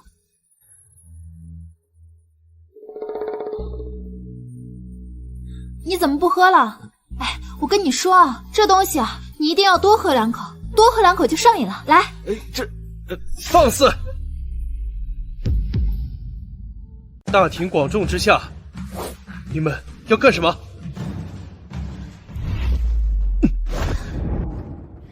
柳慕瑶，大庭广众之下和别的野男人拉扯扯，你果真没有羞耻心。宋清河，不用和你府里的白莲花卿卿我我吗？哼，你的意思是，我不应该来，打扰你和别的野男人私会。柳慕瑶，你好歹是丞相府的千金，能不能有点羞耻心？不好意思，这个东西我还真没有。你和你府上的小三私会不叫羞耻，倒管起我来了。你来的正好，我们和离。宋将军，野男人说谁？王爷，您不是在驻守边关吗？怎会出现在京城？本王出现在哪里，还需要经过你的同意吗？臣不敢，臣见过王爷。叩见战神大将军。拜见战神大将军。起来吧。您就是皇上的胞弟，在战场上战无不胜的夏国战神大将军沈北瑜。柳慕瑶，不得放肆。王爷，这是为臣的夫人，她性情粗鄙，言语放肆，并非存意冒犯，还请见谅。传说中将军夫人蠢笨不堪，不想竟是传闻有误。宋清河，你说谁性情粗鄙啊？还有，你说我约会野男人几个意思啊？王爷就在这里，你是说王爷是野男人吗？王爷，他骂你，快惩罚他。柳慕瑶，你别得寸进尺，本将军不与你追究，你莫要胡搅蛮缠。本王不想听到有人诋毁我和柳夫人的声誉。这次多亏了柳夫人，本王才能逢凶化吉。听见了吧？这次多亏了我，人家将军是君子风度，知恩图报，不像你，是非不分，忘恩负义。当初赐婚也是看上丞相府那点权势吧？娶了我就把我撂到一旁，真是当今陈世美，负心汉。你什么你？这里不欢迎你，出去！给我回去！宋清河，你有病吧？一会儿把我赶出来，一会儿又叫我回去。外面有危险，你莫要把好心当成驴肝肺。有王爷在这儿，什么地方比这儿更安全啊？你还是回府上和你那个小三卿卿我我吧，是吧，王爷？皇爷面前不得放肆。哎，宋将军，既然令夫人不想回去，那就等她待腻了再说。况且本王也需要令夫人的医治。王爷，怕是不行。这要是传出去了，对我的夫人和您的名声都不太好。依我看，您要是缺大夫，我可以去宫中为您请太医。宋清河，你多次听信小三的话，还把我赶出府，你什么时候在乎过我的名声啊？少在这里假惺惺。小心刺客！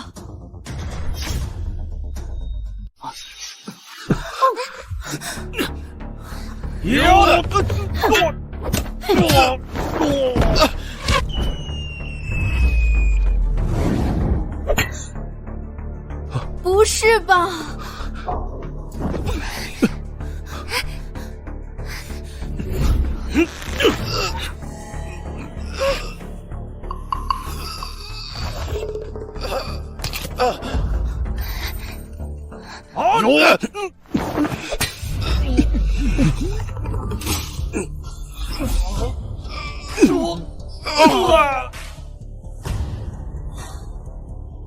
哇，王爷，你也太厉害了吧！不愧是夏国战神大将军，能不能收我为徒啊？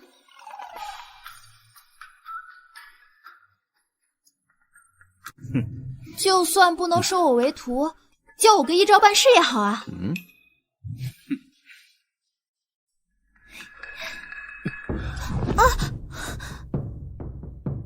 王爷，此地太过危险，臣先带夫人回府。真武，给我去查，我要知道幕后黑手是谁。是。宋清河怎么会跑到庄子里？还救了那个贱人，不会被他查到什么吧？不用担心，那些人都是死士，见机不妙就会咬舌自尽，绝对不会留下一丝蛛丝马迹。哼，那个贱人还真是有本事，远在城外都能把宋清河给招惹过去。他毁了本王的大事，本王好不容易将2个乌尔斯人送入紫禁城，没想到栽到了他柳木瑶的手上。有机会，本王一定要除了这个贱人。乌尔斯，靖王，你勾结外族。王爷，勾结外族可是要灭九族的大罪。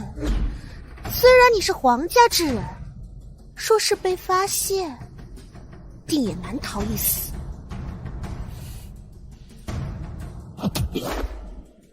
这就不用你操心了。本王与乌尔斯的首领有个约定，只要本王杀了宋清河和沈北鱼，到时候他们就会陪本王演一出戏。那个时候本王军功在身，父皇定会立我为太子。你要杀了宋清河和燕王？谁叫他们2人是父皇的左膀右臂呢？更知道许多军中要事，这才成了乌尔斯人的眼中钉。只要你肯为我做事，去取得一些军中情报，事成之后，本王立你为太子妃，如何？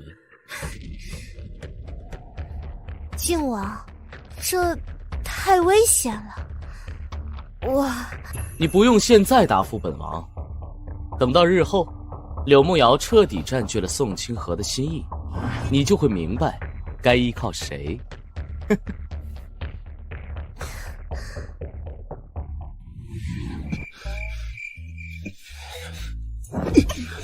有病就去吃药，老跟我发神经，都说了我不回来。不回来？你是想在那庄子里和那燕王做一对野鸳鸯是吗？你说谁是野鸳鸯？我跟人家王爷清清白白，你不要诋毁人家。怎么，现在就开始帮着别的野男人说话了？林无瑶，我警告你，你是我的女人，将军府的夫人，我不准你和别的野男人勾三搭四。哟，现在知道我是你的夫人了，早干嘛去了？你不是想娶那个白莲花为平妻吗？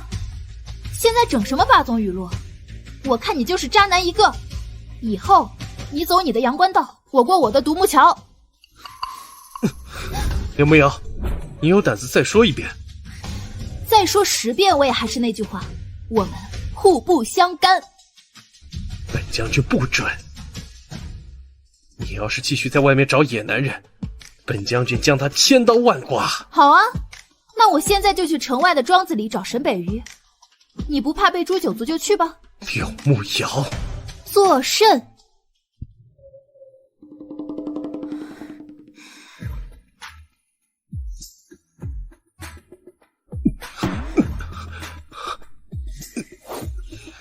宋清河，你怕不是爱上我了吧？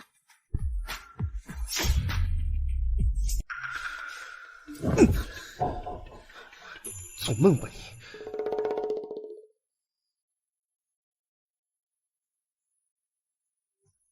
像你这种粗鄙无状的人，绝不是本将军喜欢的类型。本将军有那时间，不如去驯服烈马，也不可能在你身上浪费时间。你就死了这条心吧。如此最好，否则等你爱上我，就知道什么叫做真正的绝望。柳木瑶，你当真如此讨厌我？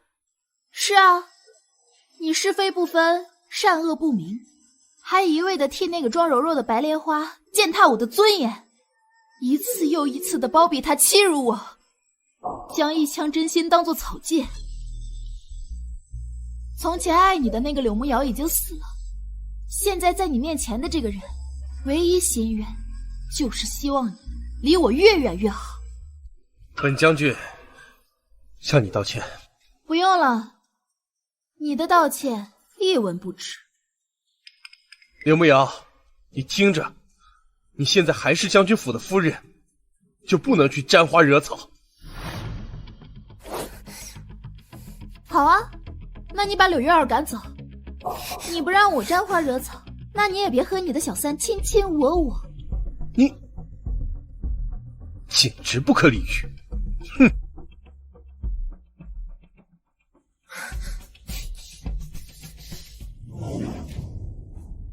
将军，查出来了，当日的刺客全都自尽了，但是属下仍然查出了异常之处。说，府中的暗探说，柳夫人遇刺前，月姨娘行动异常，她那日出府去了。将军，将军，你先下去吧。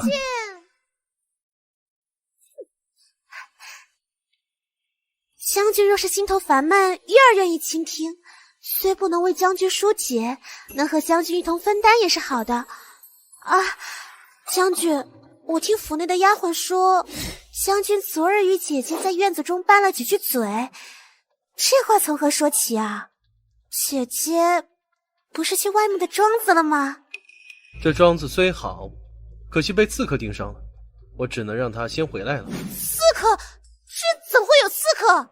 月儿，你当真不知道？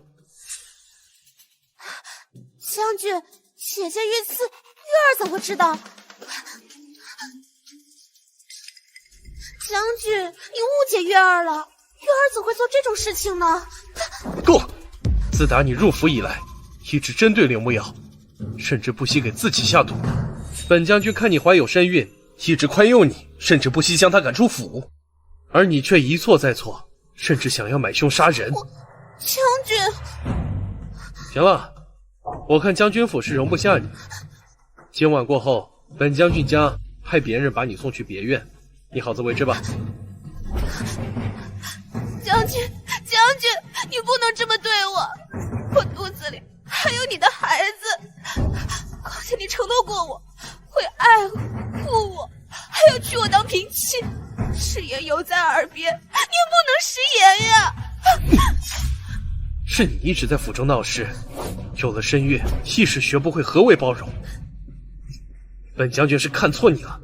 至于平妻，本将军许的是那个温柔善良的月儿，而不是现在这个蛇蝎心肠的女人。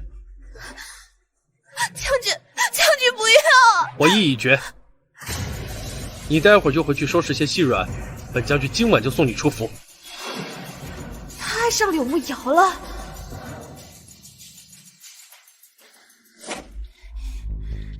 等一下，你来做什么？是特意看我们笑话的吗？谁来看你们笑话？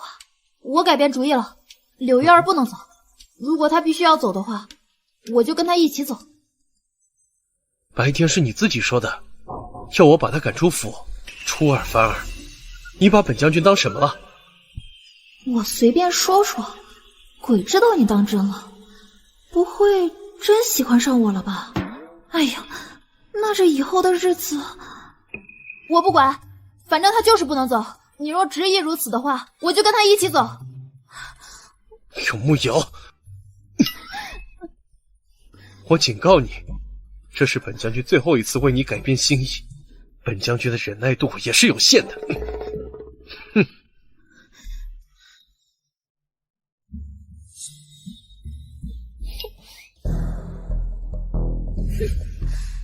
你是在为我说话？别误会，我是为了我自己。到底要做什么？简单来说，不想让你走，我可不想宋清河来纠缠我。你既然不喜欢将军，为什么还要霸占着正妻的位置，还对将军欲擒故纵？好深的心机啊！这是皇上御赐的婚事，你有本事帮我离婚，你去啊！大姐，你能不能过过脑子啊？还有，谁对那个渣男欲擒故纵啊？你放心，你想要的正妻之位，迟早是你的。你摆出这副样子给谁看？这桩婚事是皇上御赐的，岂有你说不要就不要的道理？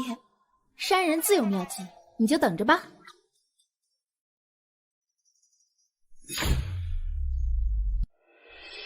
燕王，你说的可是真的？乌尔斯混入京城，还明目张胆地刺杀我大夏将军！哼！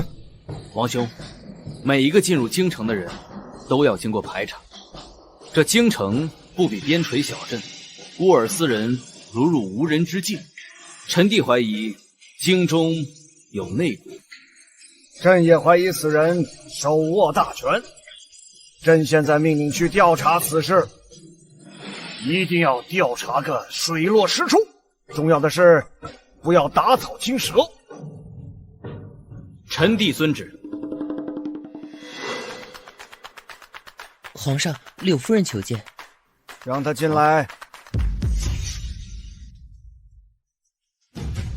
臣女参见皇上。王爷。柳夫人，你所来何事啊？皇上，臣女来是为了民生之事。近日天气渐凉，离严寒不过数月。臣女听闻，许多地方的百姓都会因为严寒受冻，甚至病亡。所以，臣女研制出了几样东西，献给皇上。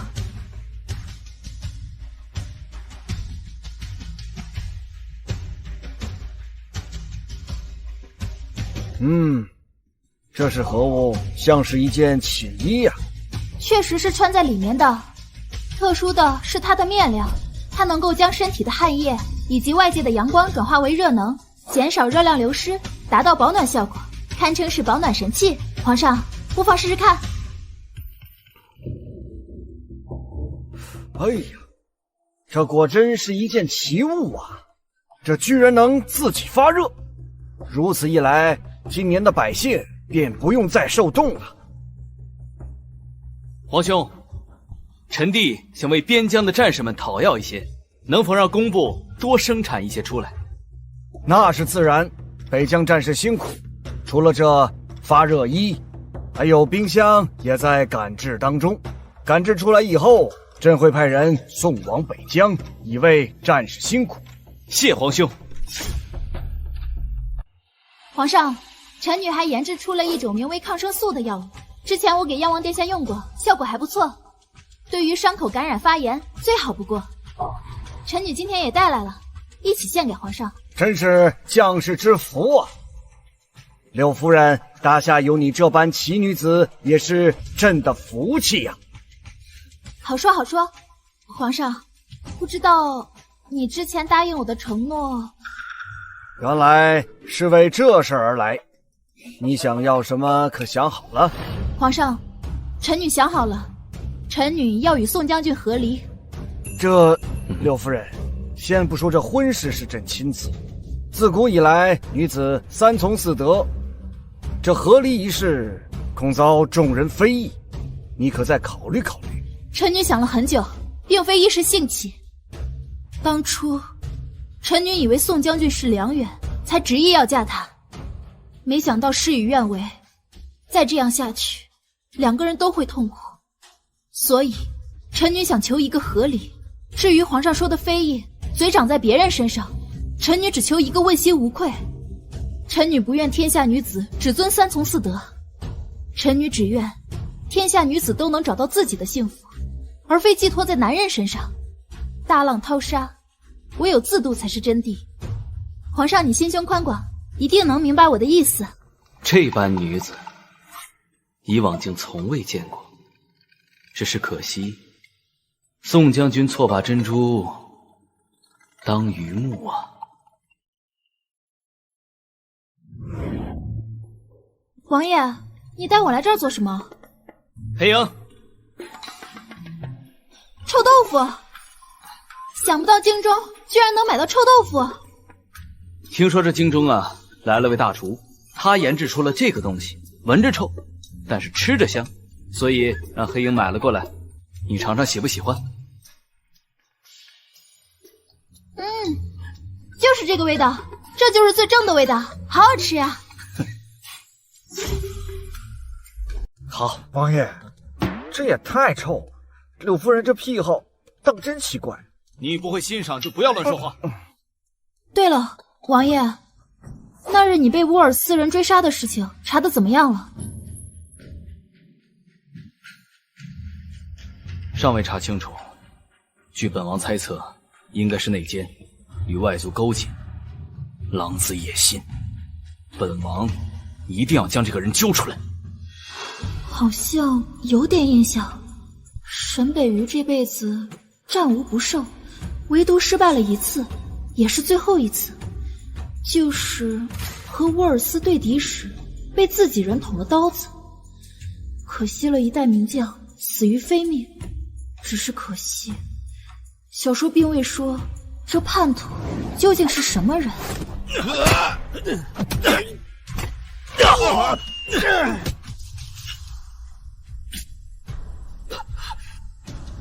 堂堂战神将军，最终被自己人里应外合，结局当真是惨烈。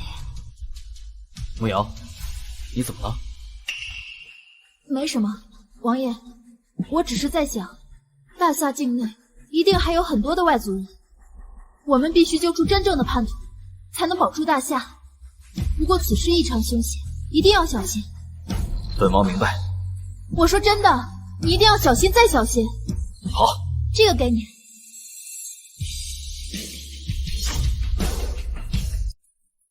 这是什么？这叫炸弹。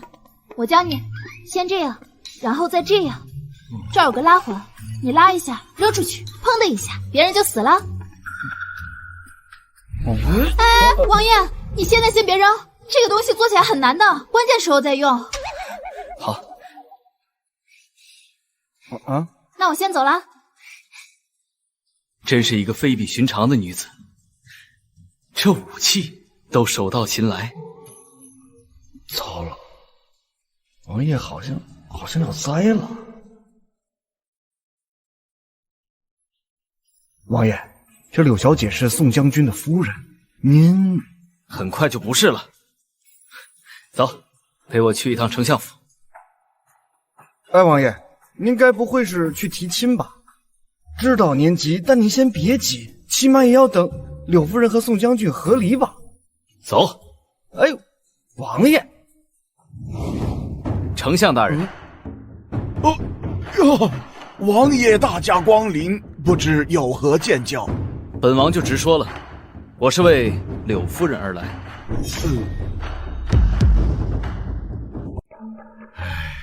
王爷莫不是为她来当说客的？这孽女当初铁了心的要嫁给宋将军，这才过了多久，竟又要和离，真当婚姻大事是儿戏不成？柳夫人也是事有原委，那宋将军不辨是非，纵容侧室欺压柳夫人。柳夫人在将军府也是举步维艰。依本王看来，这门婚事和离并非不可。这孽女当初为了要嫁进将军府，竟不惜用断绝父女关系来威胁我。求父亲成全女儿，让女儿嫁入将军府。你可想好了？宋清河为人冷酷，为父并不认为他是你的良人。更何况将军府与丞相府一旦联姻，势必会引起皇上的猜忌。你当真要为一己之私置丞相府于不顾吗？爹，宋将军已对我表明心意，我也对宋将军一见钟情，还请父亲向皇上请旨，让我嫁入将军府。当真固执。父亲，还请父亲成全。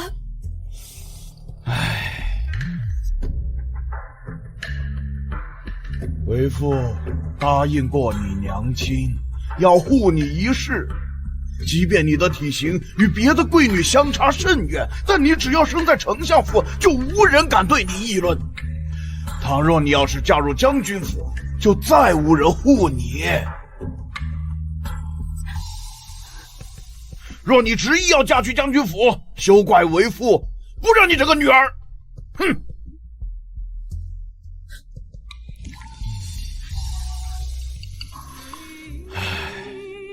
慕瑶虽是嫡出，却生性善良，从未对任何东西强求过。这是他平生第一次这么固执，我一时心软，反倒害了他。丞相大人，依本王来看，你说的都只是气话，只是少了个台阶罢了。你年长他许多，何不宽宥他一回？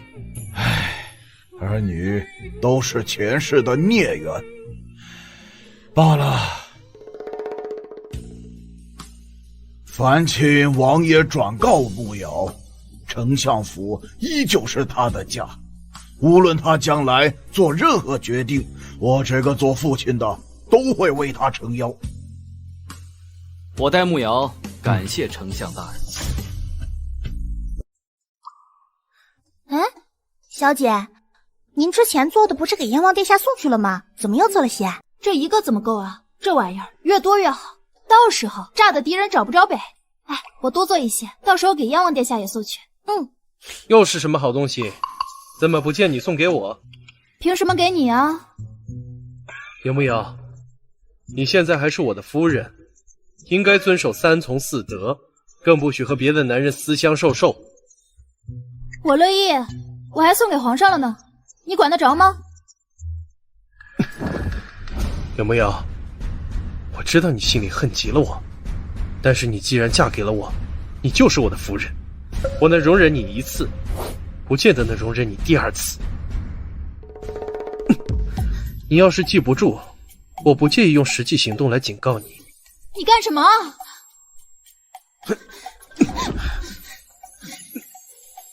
当然是让你夫人的名分名正言顺。警告你，快住手！你放开！宋清河，宋清河，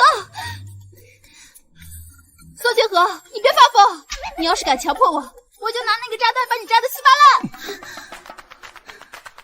你管不住你的下半身，就去找你的备胎，别来烦我！圣旨到！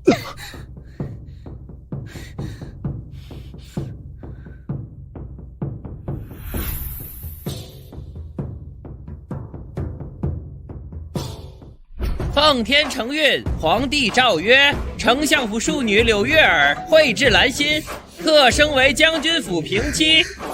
丞相府嫡女柳慕瑶和宋将军和离，一别两宽，恕不生怨。钦此。快截止吧。皇上为何突然下旨，允许我们和离？这是柳小姐进宫请的旨意，将军难道不知道吗？谢公公。客气了，回宫。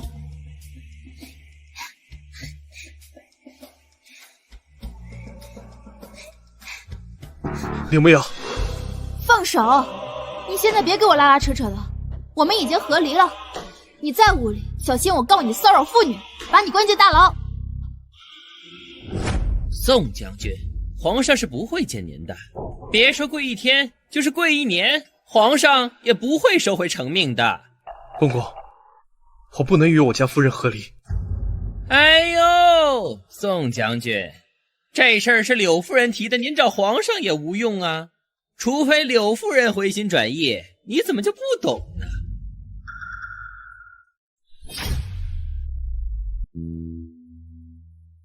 慕瑶，王爷，你怎么来了？我接你回丞相府，你爹在来的路上了，待会儿你们聊聊。沈北瑜居然把原主父亲找来了，也好，趁此机会和柳夫打好关系，以后也多了个靠山。好，我们走吧。走。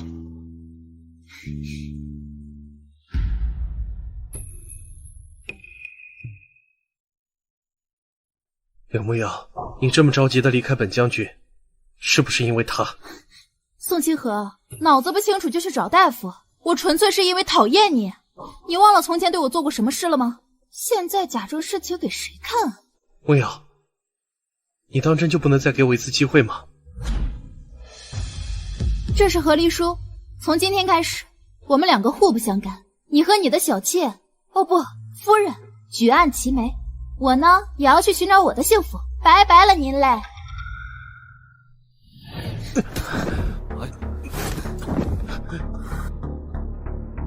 这种两男争一女的戏码，也是让我宋将军，你非要胡搅蛮缠吗？慕瑶对你避之不及，你再怎么胡搅蛮缠，都是枉然。松开！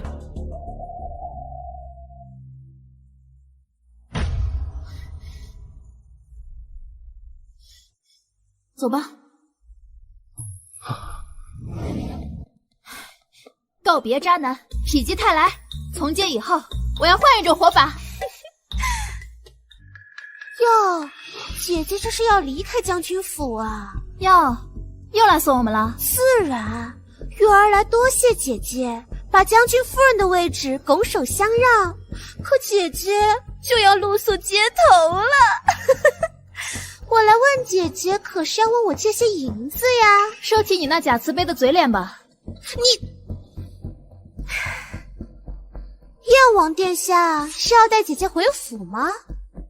我提醒殿下一句，姐姐可是和离过的人，殿下可别污了自己的清誉。燕王这样看着我做什么？难道他……这么拙劣的伎俩，宋清河也能蒙在鼓里，这真是丢得不冤呢。王爷说的对，那个宋清河就是眼下心萌，谁是真心谁是假意都分不清楚。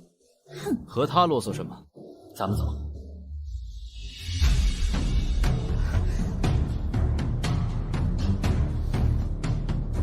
柳慕瑶，你少得意，你马上就要露宿街头了吧？慕瑶，慕瑶，父亲，你可知当初为父的用心良苦？父亲，是女儿错了，是女儿当初被猪油蒙了心，还望父亲能够原谅我。唉，也是为父有错在先，不该听之任之，更不应该在你嫁入将军府之后不管不顾。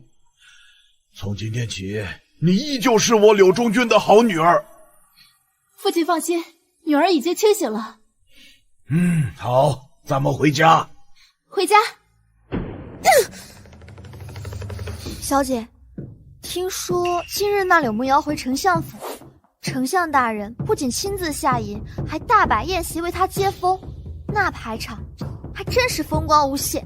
哼，当初闹得那般难堪，如今竟还能妇女重修于好，这个柳慕瑶当真是有几分本事。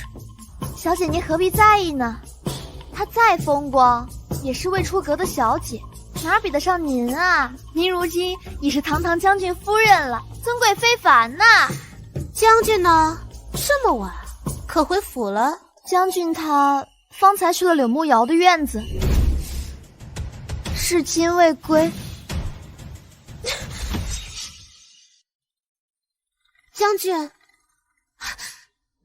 醉了。将军，您喝醉了。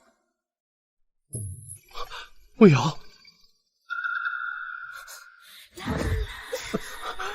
慕瑶，原谅我好不好？从前都是我的错，你别走，我求你了，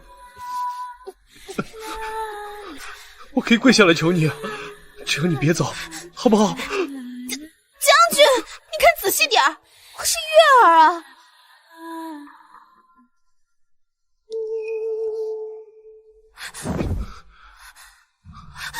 将军，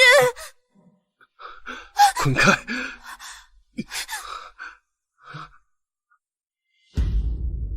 柳木瑶这个贱人，究竟给你灌的是什么迷魂汤？宋清河，既然你心里没我，那便怪不得我心狠手辣。哼！此话当真？自然，这消息是我亲耳听到的。当时我在一旁装睡，宋清河和郑武正在商讨武器的事情。你真是帮了本王的大忙啊！靖王，我如今靠着你，又有了你的孩子，你一定不能辜负我呀！你们母子叫本王怎舍得丢弃？好讨厌！哎呀，废物！看你办了什么好差事！不但让那群盗贼逃脱，竟还丢失了大半军械，你该当何罪？臣办事不力，甘当重罚。父皇，儿臣昨夜倒是遇着一件蹊跷之事。说，儿臣奉命巡防城外，恰巧遇见10余个黑衣人押运车辆，那些香楼沉得出奇，车辙印更是深达3寸。儿臣当即扣下其车，斩获5人。今臣方知，竟是兵部失窃的军械。靖王立了大功，你起来吧。谢皇上。燕王殿下到。参见皇兄。这次召你们前来是有一事相商。今早钦天监急报，半月之后，首轮寒潮即将席卷全国。启禀陛下，柳木瑶研制的发刃衣已经交给工部日夜赶制，半月之期必能分发给各州府，北疆将士必能及时馈赠。玉成，你戍守北疆多年，可知朕之所忧？吾尔斯人生于苦寒之地，每逢寒潮，便是他们大举进攻之时。此刻，他们怕是已在暗中集结兵力。往年此时，我军伤亡惨重，满朝文武皆束手无策。今日把你们叫过来，就是问问，可有什么退敌良策？乌尔斯人骁勇善战，他们的弯刀更是锋利。若是我们能在兵器上加以改进，或许可以减少军队伤亡。皇兄，臣想举荐一人。谁？丞相府之女柳木瑶。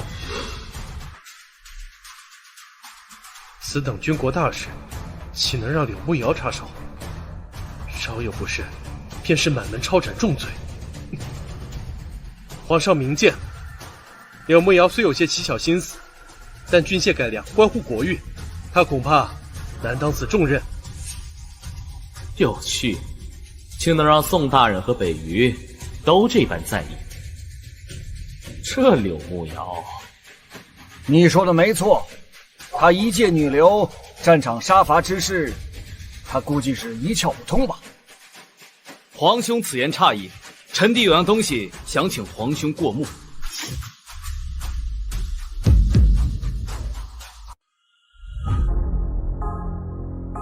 此物是柳木瑶送给臣弟的防身所物。据柳木瑶所说，此物虽小，但威力惊人，可开山裂石。臣弟以为既能造出此物，想必他更有妙计。你可亲眼见证过他的威力？还不曾。父皇，不如召见柳木瑶入宫，当场试验真伪立判。不错，宣柳木瑶入宫。若实验出了差错，看你们如何收场。臣女参见皇上，不知皇上召见臣女有何要事？汉朝将至，朕需要一批更厉害的武器克制乌尔斯，以弥补我军不耐严寒的短板。原著哪有这段？难道是我的穿越改变了剧情线？木瑶不必紧张，皇上只是想看一下炸弹的威力。皇上，臣女有话要说。这炸弹射程比较短，只适合用在骑兵身上，并不适合大型战场。皇叔方才不是这么说的，儿臣记得清清楚楚。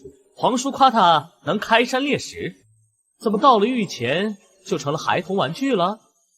皇叔，没想到你也有看走眼的时候，竟被一个小丫头耍得团团转。皇上，此炸弹虽不适用于千军万马的战场，但用于近身防卫的武器绝对够用了。还在狡辩？既然你说的威力十足，那就在父皇面前亲自展示。若是不能伤本王分毫，那便是欺君之罪。到时候，不仅是你，就连燕王，还有宋将军，都难逃干系。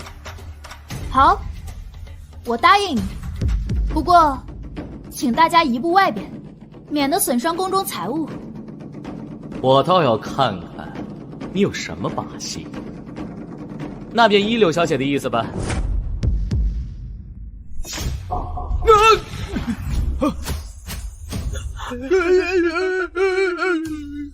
靖王这下可相信了？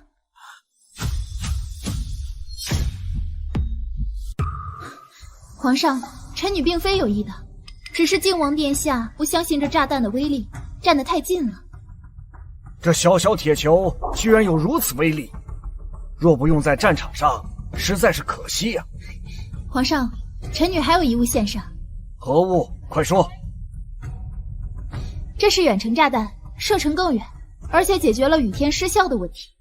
将它与小型炸弹结合，便能使我军将士战无不胜。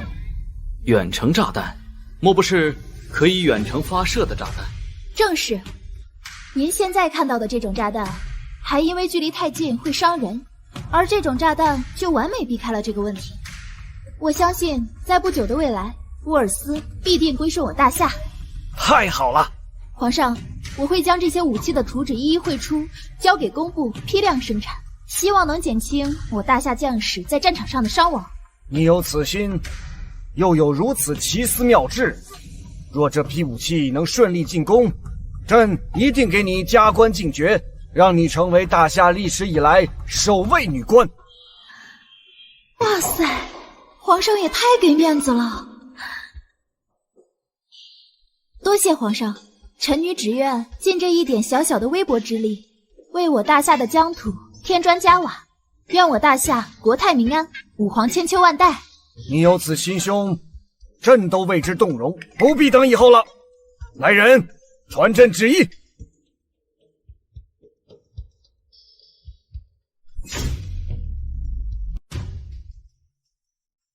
诸位，刘牧瑶献力气解国忧，功在社稷，今特封为正四品工部侍郎，另加五品内阁大学士，即刻上任。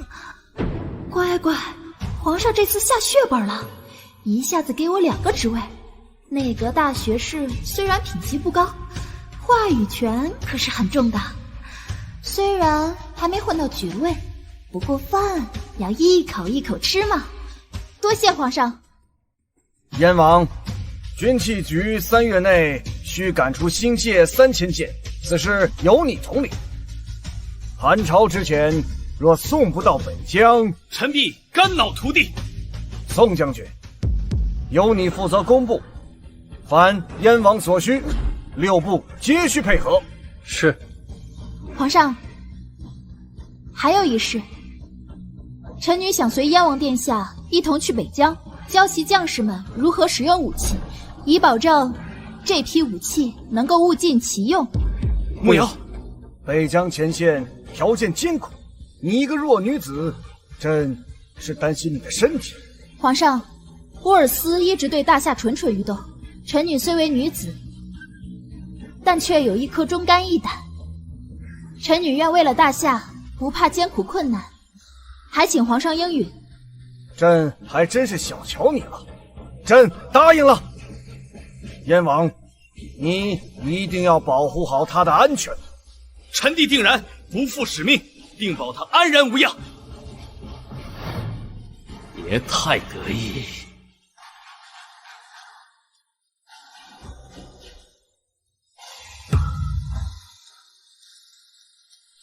我只知道他与以往不同，却不知他竟然如此光芒万丈。这些年，我究竟是视而不见了多少？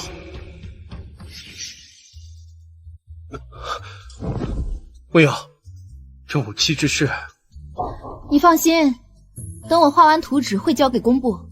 你还有事吗？未央，你现在跟我都已经没有话可说了，是吗？你才明白了，我们的相遇就是个错误，以后只当没有遇见就好。我们走吧。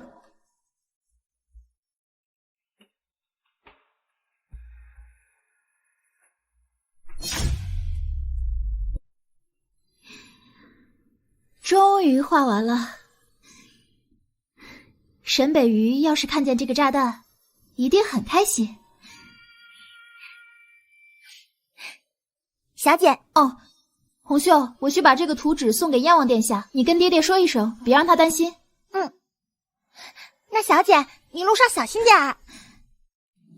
青天白日的，你这也太小心了。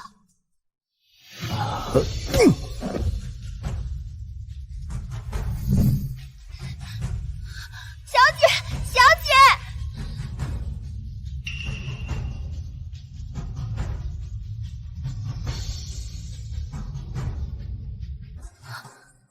小姐，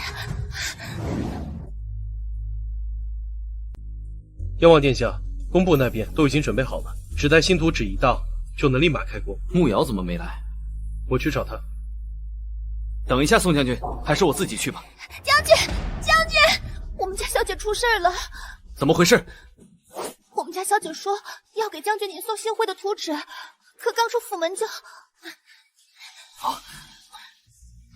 奴婢听见小姐的惊叫声，追出去时就只看到了这个玉佩。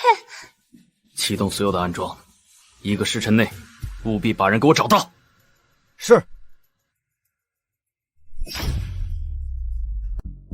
小美人，识相的把图纸交出来，老子还能给你个痛快。武器图纸的事，只有皇上、王爷、宋将军以及靖王知道。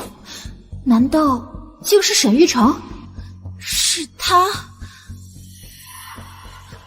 柳月儿，你平日里耍些小手段也就罢了，现在居然敢勾结外敌，你可知这图纸若是落到他们手里，边境会有多少将士因此而丧命？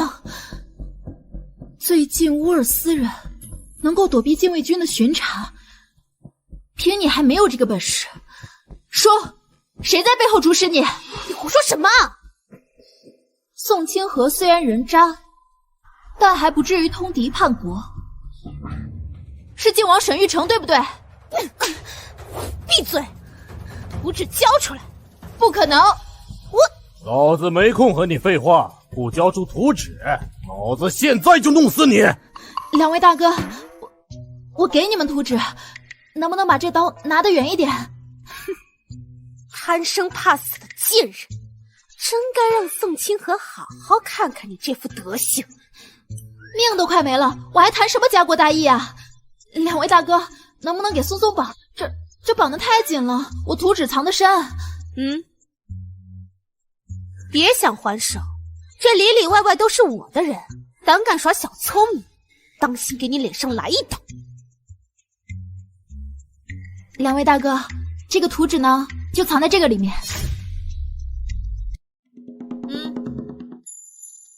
图纸就在这里。对啊，这么重要的东西，当然要用这个密不透风的东西装着。也对。那这怎么打开啊？你看到上面有个圆圈的拉环没有？打开就好。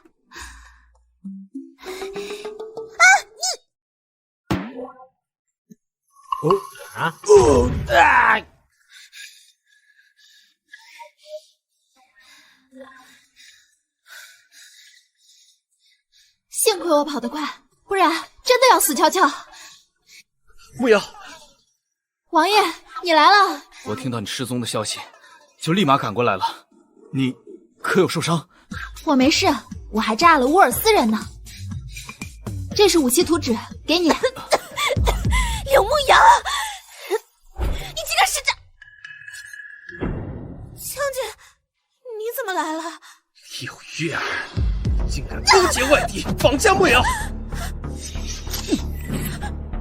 想以为你只是虚伪善妒，你居然连人都不当了！勾结外族，你知道这是多大的罪吗？投敌叛国，戕害无辜，按律当诛九族。将军，你听我解释，我只是太害怕失去你了，所以才会做出这些蠢事。再原谅我一次。住口！宋将军，他可是你府邸中的人，至于如何处置，你可要想好。将军，你不看僧面看佛面，我腹中还有你的孩子，你不能这么绝情。柳月儿，你肚子里的孽障是将军府的，还是靖王府的？你说什么？宋将军，柳月儿与靖王私交甚密，你不会不知道吧？你胡说八道！你这么污蔑我，不怕遭天谴吗？唉，真是不见棺材不落泪呀。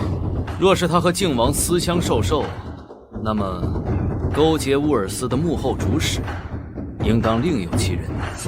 没错，靖王才是那个真正的棋手，而他柳月儿不过是一颗棋子罢了。这次乌尔斯如此大费周章地把我绑架，无非是为了我的图纸。可知道我有图纸的人，不过那寥寥几人。宋清河虽然蠢笨，但不至于通敌叛国，所以我怀疑，只有靖王沈玉成。而且，那天你被乌尔斯人追杀，我怀疑也是他的授意。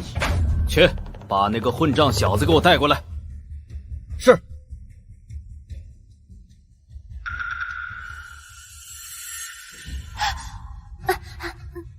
跪下！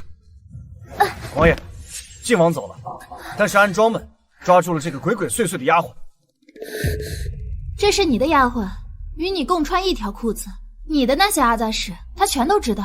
仔细审问审问就明白了。彩月，你的主子现在犯了大错，如果你好好的招供，或许可以保你；如果你还想着欺瞒，那么这手中的剑可不会留情。王爷，我说，小姐与靖王很早就相识，只是靖王嫌弃小姐是庶女，不肯迎娶，小姐这才跟了将军。那我问你，那孩子呢？孩子自然是靖王的。你多次包容柳月儿，竟没想到这孩子不是你的种。柳月儿，我要杀了你！将军，当初您这条命可是我救的。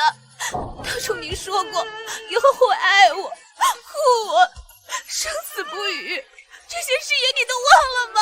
柳月儿，你这玉镯是从何而来？当时救人的分明是我，可惜宋清河当时目不能视，你便偷了这玉镯去冒认。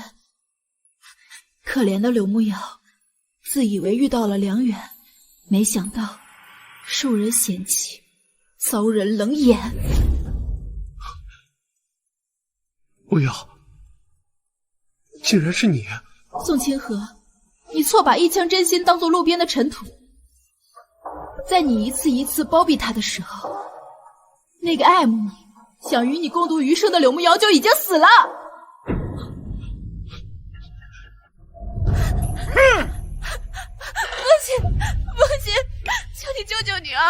女儿这次一定好好反省。父亲，你是丞相，难道你忍心看着女儿被处死吗？住口！我没有你这样的女儿，心如蛇蝎，还敢勾结外敌！我若是保你，便是把整个丞相府都给害了。哼！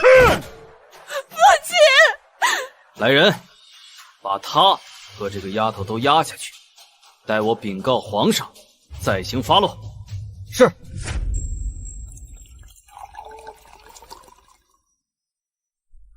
正午，那就过来。将军，再这么喝下去，身体要垮的。若真放不下柳大小姐，何不亲自去寻她？我负他良多，他定是厌恶极了我，又怎会愿意来见我？那大小姐可有什么喜好？您差人日日给她送去，京城所至，皆是微开啊。我不知道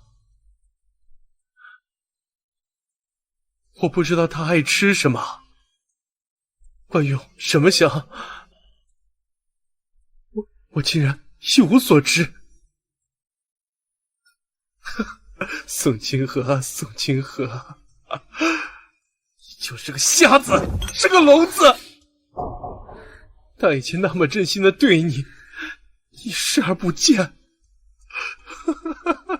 却把柳月儿当成个宝，你真是活该啊！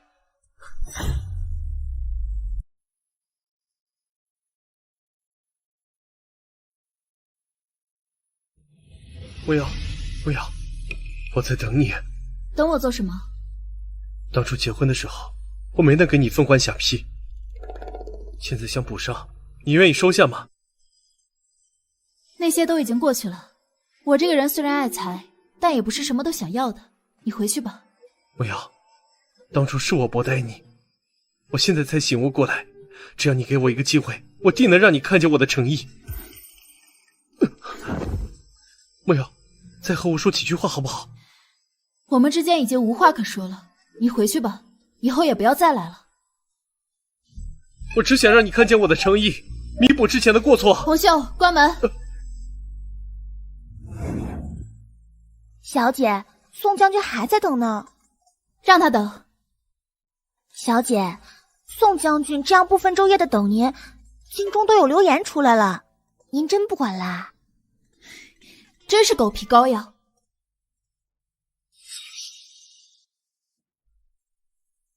王爷，我想求你带我进去见一下慕瑶。唉，清河，莫要执着了，何必纠缠不休呢？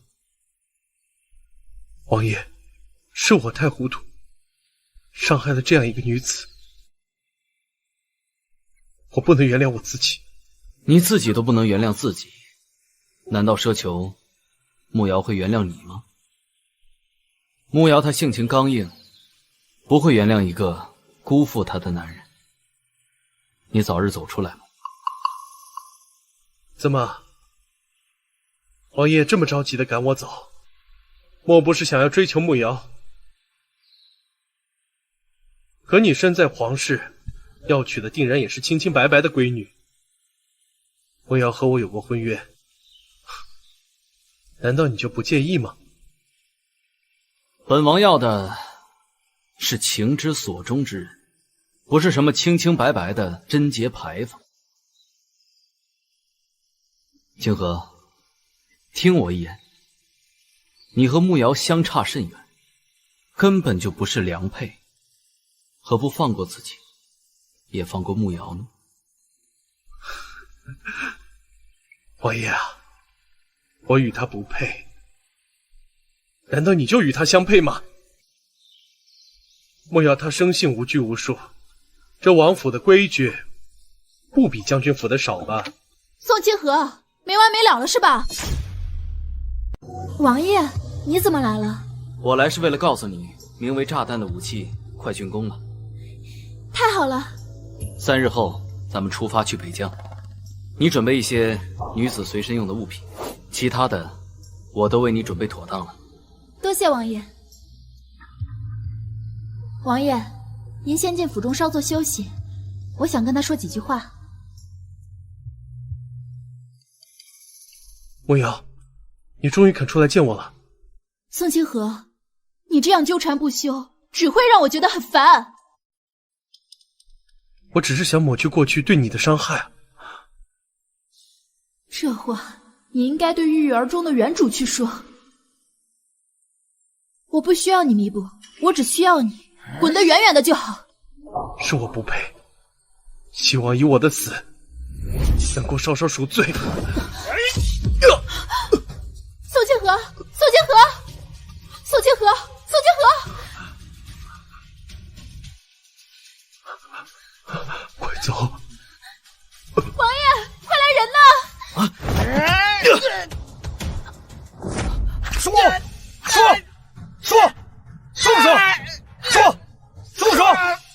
现在说还能饶你一命。我说，王爷，招了。说，他和当初刺杀宋将军那些人是一伙的，背后都是靖王主使。继续打，直到说出沈玉成的下落为止。是。说。沈玉成勾结外敌，残害忠良，又加害血亲，北域把他押入宗人府，3日后问斩。是皇上。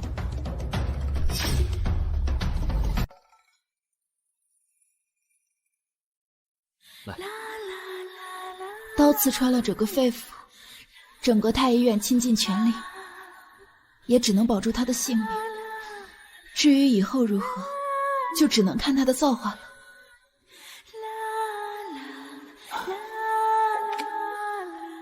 怎么样了？我带的药都用上了吗？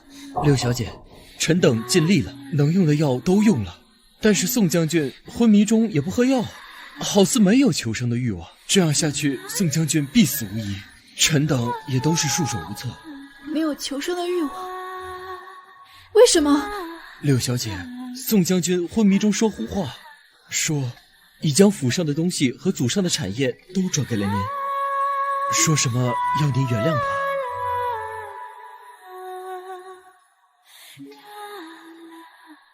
我才不要原谅他，没有人能够替死去的柳慕瑶原谅他。不过，我也不想让他就这么死了。我要让他带着对柳慕瑶的愧疚，一直活下去。宋清河，我有话对你说，你舍身救我，过往的一切我可以一笔勾销，以后如何，就看天意了。你想要赎罪，起码要活着。按照现在的行军速度，2日后便可抵达泾阳。这么快？说好的艰险行军呢？连特种兵拉练都不如。特种兵？当我没说。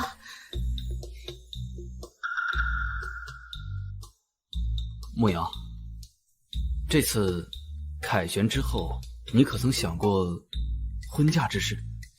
没想过，我志在朝堂，不在鸳鸯帐。那宋清河如果找你重归于好，你还会答应他吗？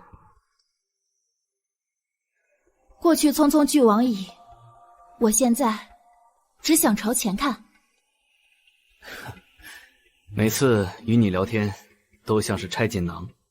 慕瑶，既然你志在河山，那本王就与你一起守卫大夏，守护黎民。